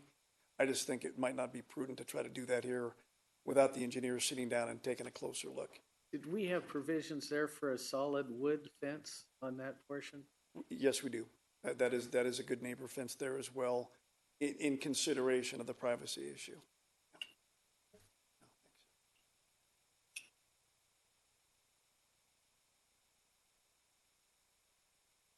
I would just like to add the comment that our CC&Rs have been in for a long time, approved by the county, and for all of a sudden, they didn't come to the board to get approval on this easement for emergency vehicles.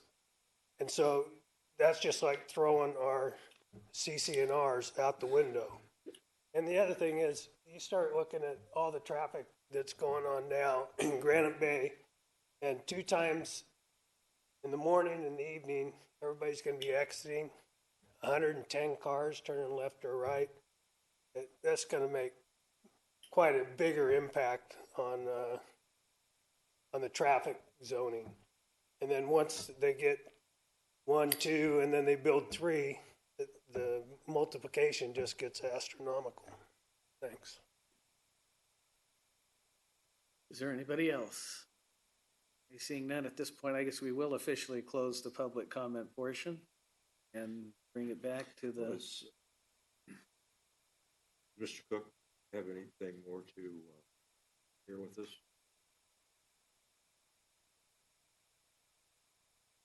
I'm sorry, were there more questions?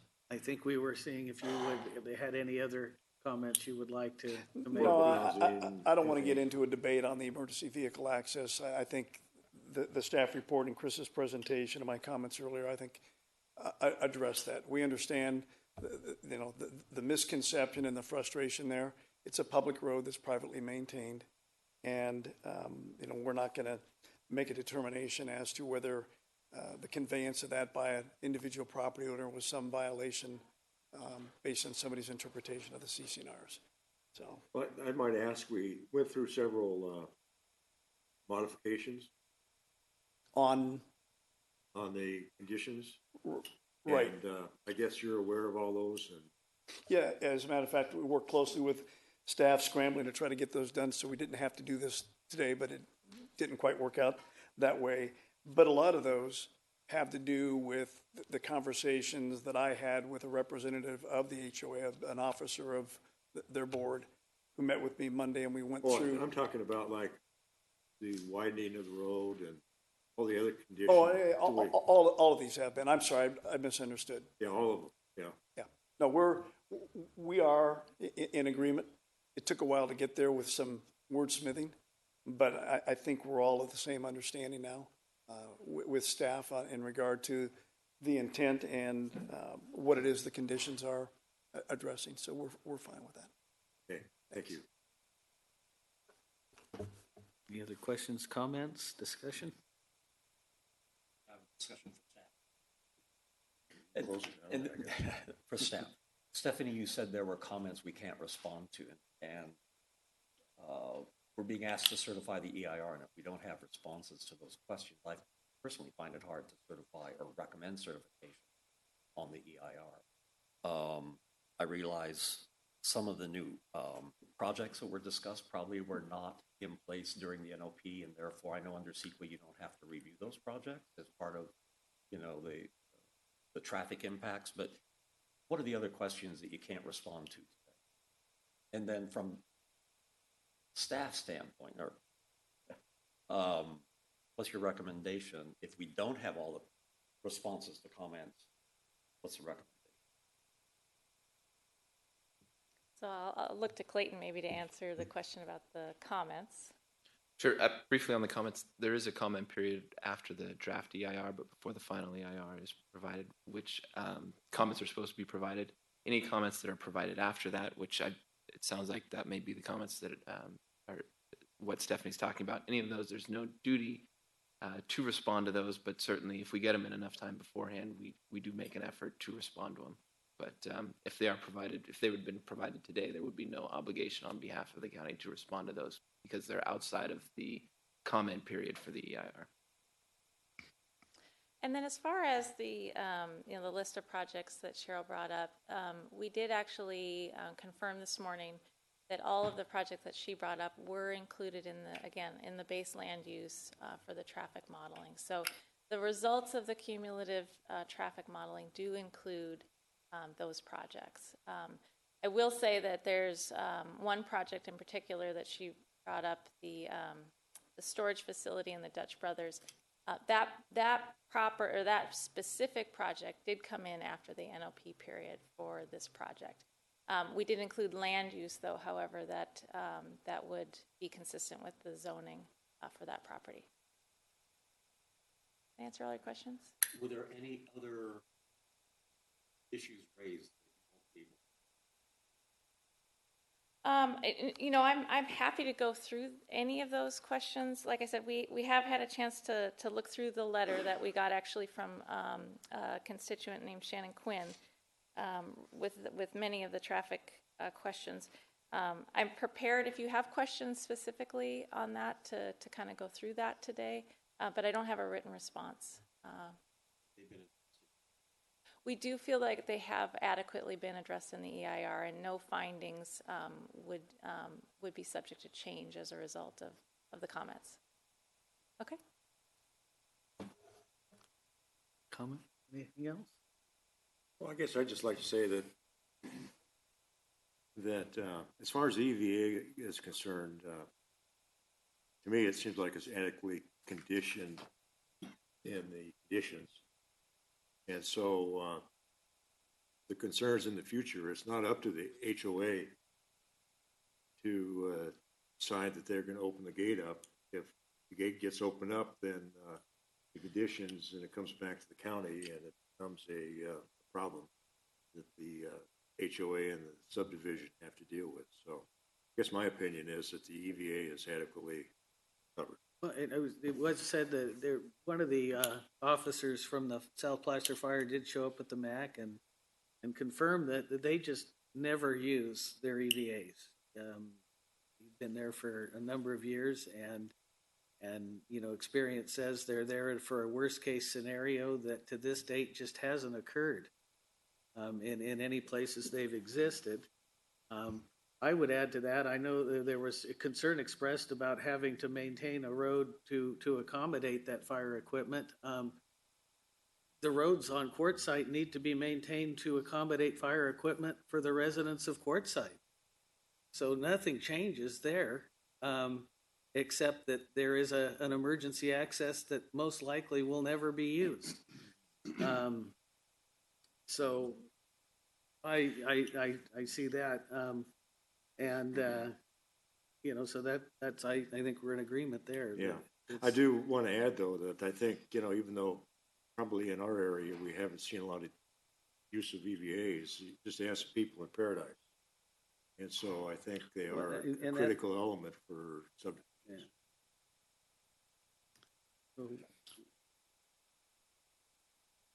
I'm just going to echo, Mr. Chair, what the two of you just said. Along Quartzsite, it was already conveyed or relayed that there are ecological vehicles, I believe was the term, so that's garbage and recycling kinds of vehicles that weigh several, excessive number of tonnage that are already using those roadways that are comparable with what fire and emergency equipment is. So I don't think that there's a wear and tear issue.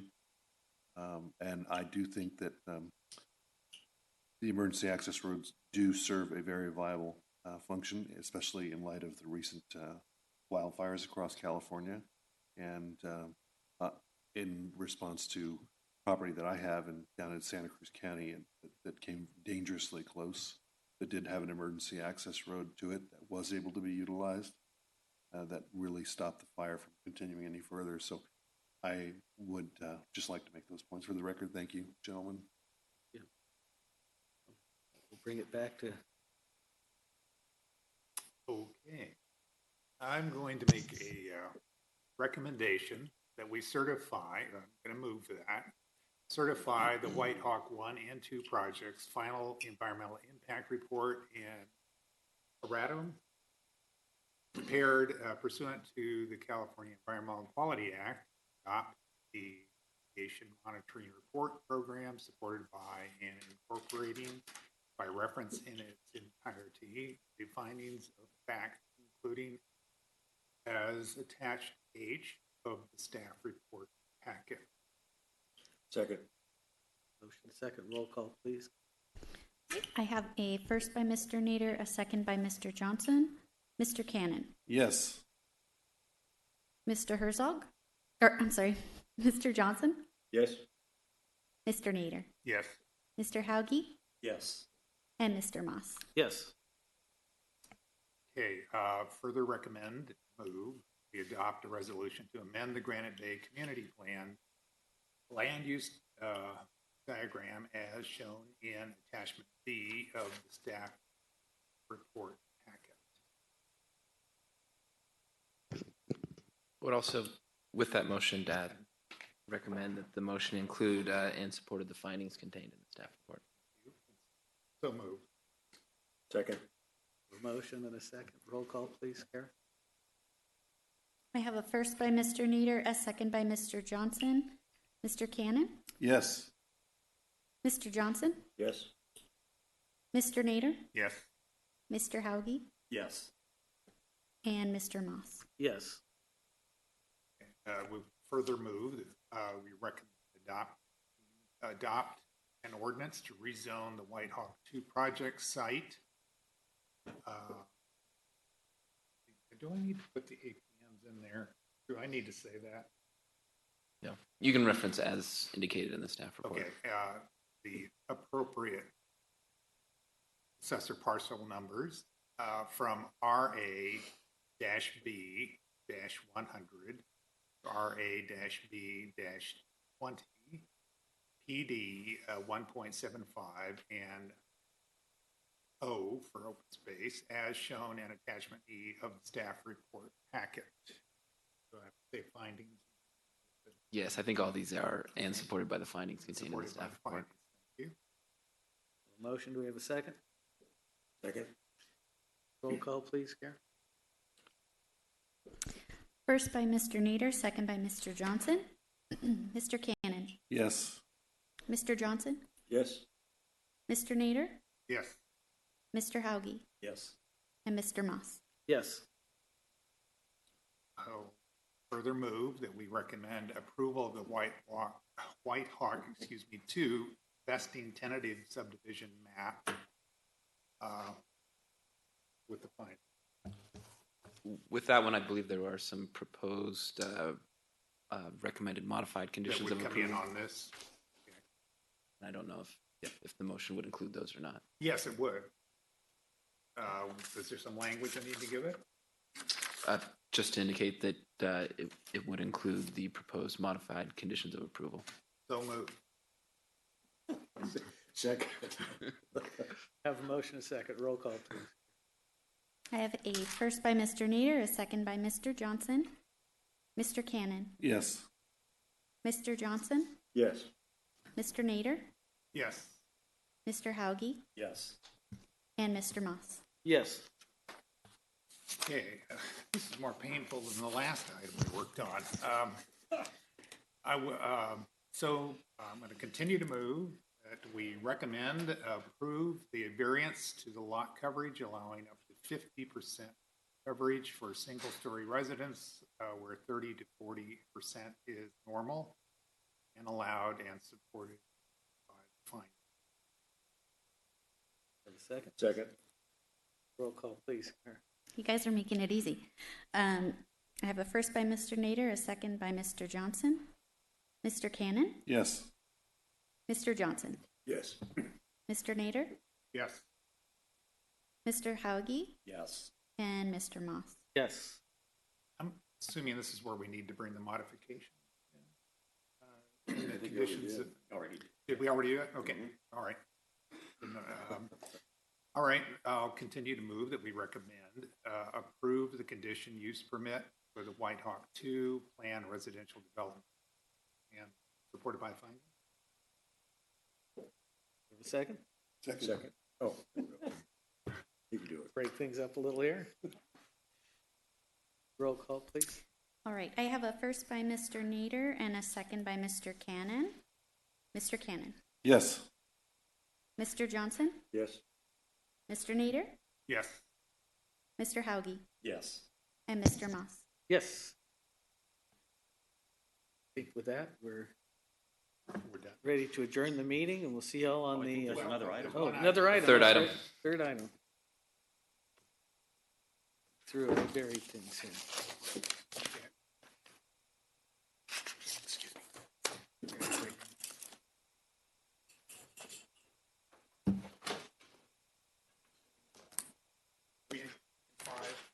Yeah, let's take 5 minutes before we start up again.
He's gone all the time.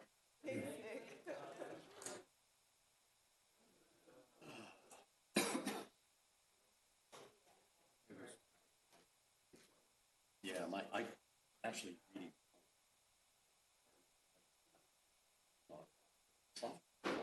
Oh boy.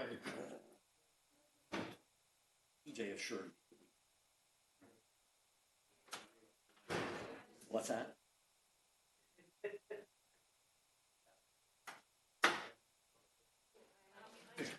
We were talking about you. Yeah. Yeah.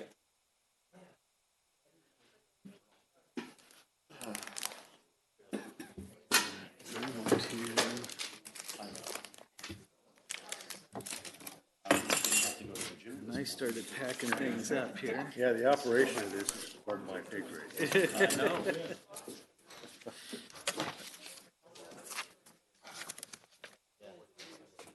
Pile is growing.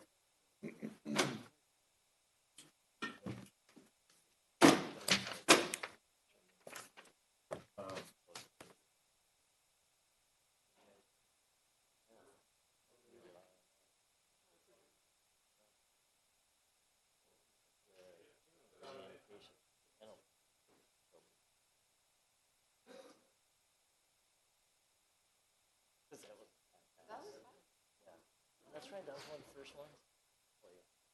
Yeah, it was.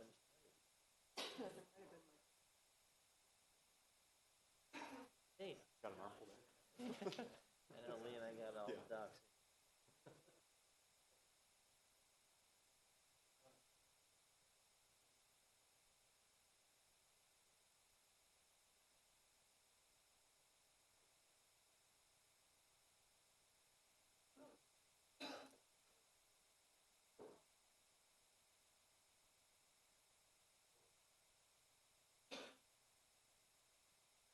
Okay, if we're ready to start back up, we have a request from Commissioner Nader to add to a future agenda an information presentation from Alliance for Environmental Leadership on its proposal for the Sunset Area Plan. Commissioner Nader. I understand that this is a very unusual sort of request. The reason that I've asked that we consider or discuss it is that this group approached the planning department, and they granted them some time to present their plan. And as I understand, they spent almost 2 hours with them going over this plan. So I guess in the back of my mind, I'm saying is there must have been some merit for them to spend 2 hours with these folks. So maybe we should at least discuss it. And again, I know this is unusual, but I felt that an open sort of forum for us to talk about it might be worth. That was my reasoning behind asking that to be put on the agenda. Comment? I would just concur. I think it's germane to the governing responsibilities and duties of the Plan Commission. As this is a timed item too, we do need to open it for public comment at some point as well, so. Yeah, I would concur. I met with Leslie and made a few recommendations. So again, I would ask you to do this in the presentation. One, which was there's a lot of buzzwords in there that don't mean anything. And so if you could, my thought is provide a glossary of what you mean. So when you say affordable housing, write down exactly, is this $90,000 housing, $300,000 housing? We also talked about having examples of where some of these things have worked in the past. I think that would be really helpful for the Planning Commission to know where it's worked. And so I think it is worthwhile because I think there's implications beyond Sunset that we would want to discuss. I would agree with that, and I think what I would suggest to the commission, because especially saying that they spent 2 hours with the planning department, I appreciate it. But I don't want us to spend 2 hours. I would say that we need to, so that it's very focused on the key points, we should come up with an acceptable length of time for that the information to be delivered to us, if we decide we want to do that. I mean, that's really up to the commission. Richard? So we're talking about agendizing it in the future? Correct. You know, My 2 cents worth, and as you said, it would affect other projects coming down the pipeline also. It's nothing we can act on. Right. It's not part of the EIR that's been done and prepared and commented on. It's all informational. And to me, it kind of sets a precedent that we're going to potentially be reviewing what if EIR proposals that can't be acted on for every project that comes through the pipeline. I appreciate the effort and time that was put into it, and I understand the intent behind it, but it is, to me, an exercise that can set precedent for more exercise, which obviously I object to. But I guess we probably do need to open it up for public comment and hear what those who are here would like to say about it also. I guess the only question I have is, since this wasn't on the agenda, should we? This is on the agenda. This is item 3 on the agenda. Oh, it is? Yes. But the item is though to put this on a future agenda. Correct. But the discussion, right. discussion for this is on the have. agenda of if we put it on a future or not. So I don't see this as really precedent setting. I see this more as a workshop with some concepts that I think are worthwhile discussing, that as a commission then we're going to be educated and if we see something that we like, we can make a recommendation to staff to consider those things on future projects. So I see it more as informational, and I think they're pointing out there's changes in the development community, there's changes in circulation and transportation. I think some of these we could look at and say, do they make sense or not? So you were heading up this way? Jeff, I would just ask that we limit the time if we could, or just out of consideration. Come on up. The 3-minute time limit still applies. Please, let's get to the point. Leslie Warren, Auburn, California.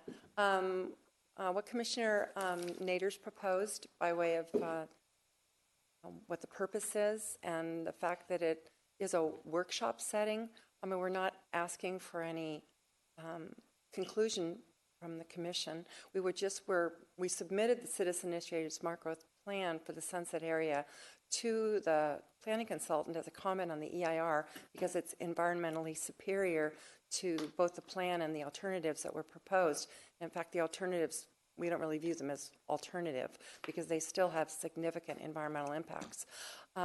So the fact that we're not sure that it's outside the mainstream of the draft EIR because indeed it was a comment on the EIR. So in some way or form, the EIR consultant is going to have to address it.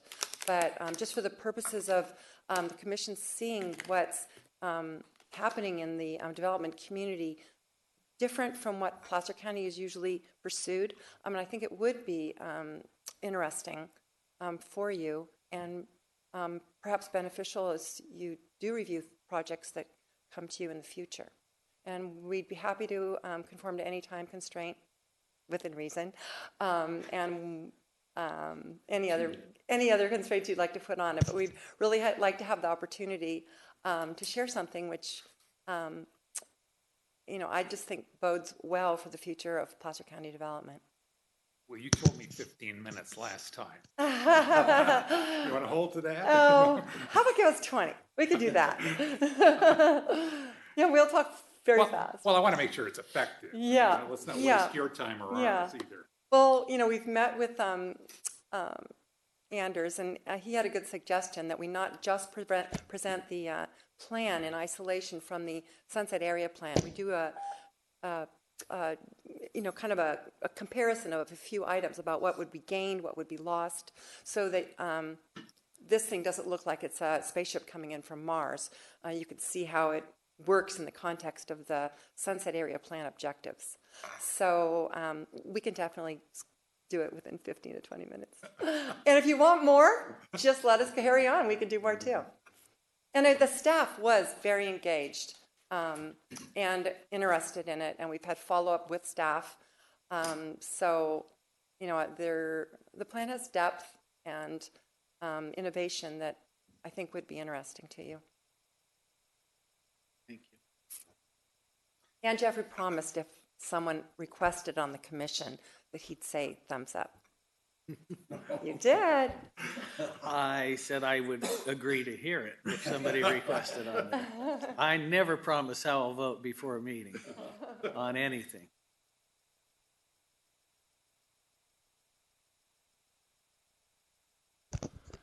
Chairman Moss, members of the Commission, George Phillips here this right now on behalf of Placer Ranch, Inc. Just one comment on this request. I would echo Chairman Moss's comments, actually. I think this is precedent setting. I think it is potentially giving a public alternative that's been offered up to a proposed project as some special standing. So understanding that there are components to the alternative that present intriguing concepts and ideas. So I think it would be important from my perspective that the Commission hears something like this in terms of planning concepts and less specific as to a specific alternative being offered to an existing project coming to before this board and before the Board of Supervisors. Because to me, to be presenting the alternative to this body separately, allocated time, provides special standing to this alternative as opposed to any other alternatives that might be offered up. Coming to this commission without sanction or approval by the Board of Supervisors to give standing to this alternative. So I would just emphasize the importance, I think, into the fairness of the process, that there are planning concepts contained within that alternative that are insightful, informative, applicable perhaps throughout the county in different locations. That's certainly a worthwhile conversation, but I would just ask that you keep it in that context versus here is an alternative we'd like to propose to Placer County as it relates to this specific proposed project that's still going through the process and has yet to come before this commission on its merits. Thank you. Carol? Probably know my name by now, but so I kind of find what that gentleman said is interesting because it seems very paranoid that there's a process and we must protect it at all costs. I think that things are evolving. I think the alternative truly is a gift to this community. You have the opportunity with a master planner that has worked in the industry in Silicon Valley, that works on energy. You're trying to do net zero energy plans. You're trying to do affordable housing. San Jose is like at the crux of that problem. They have some of the best minds in the world working on this problem. I don't know why you would want to not leverage from that opportunity to hear the thoughts and the types of things. So Genevieve Marsh, the actual master planner, has built designs for some of these most innovative companies in the world. This is free. This is what could put Placer County on the map. This is a design that you could say, you know, and it is an alternative. It is something that's been thought about from beginning to end.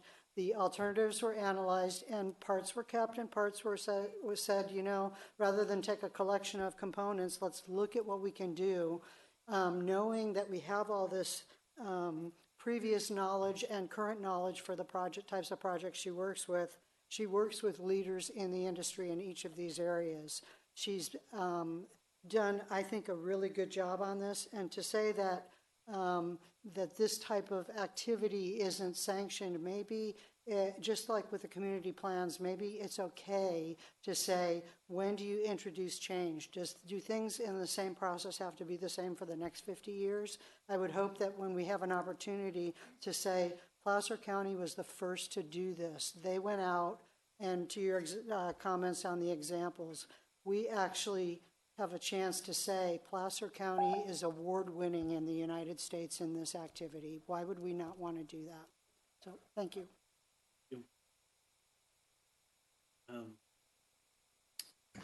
There's nobody else who wants to make public comments. We'll close that and bring it back to the commission.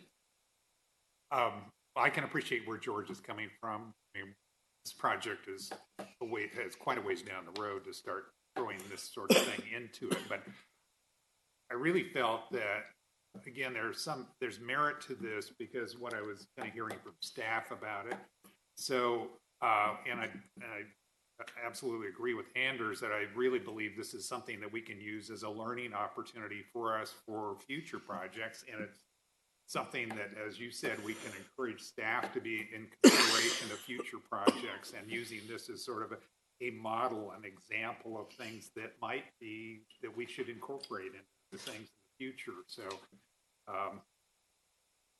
that's kind of my position. I would suggest, and I would certainly, I could make it as a motion, that no date certain, that at some point in the future that we have a presentation by this group, limiting it to 30 minutes.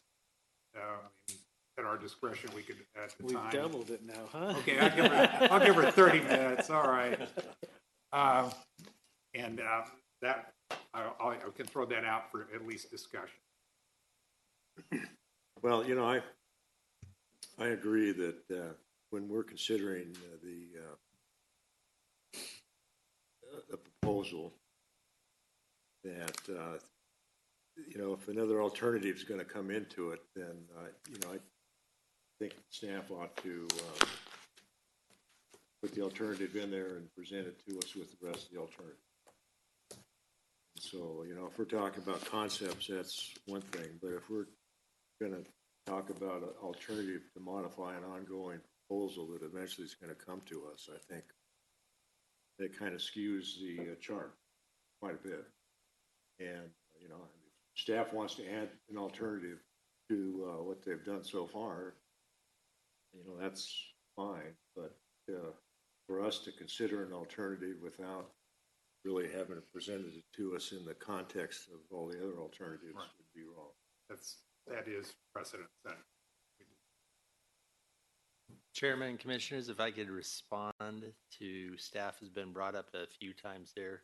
So we did entertain a meeting with the AEL group. They did present to, there were probably a dozen of Cedar staff that were there, so we can listen to what their proposal was. We did not provide comments.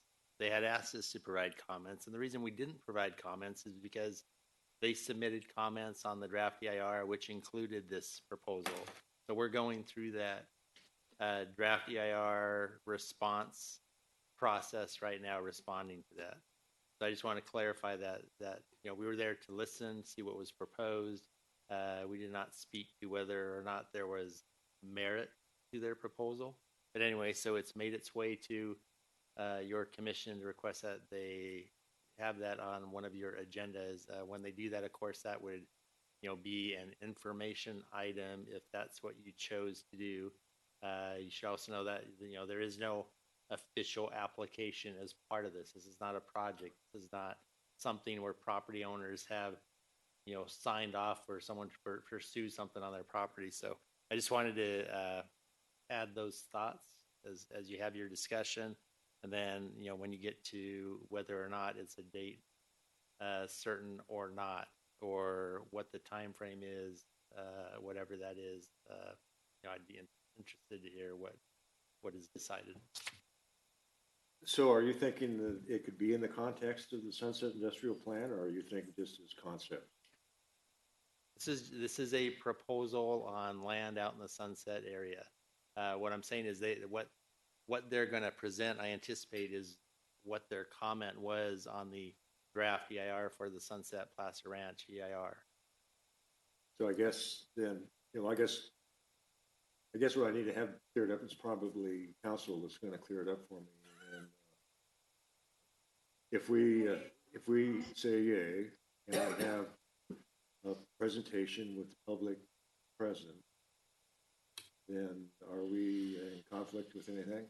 So the way it's being presented is as an informational item. You would be in conflict if you were making some sort of ruling or taking action on it. So we would even take no public comment on it. It would just be a presentation to the commission. That's all it would be.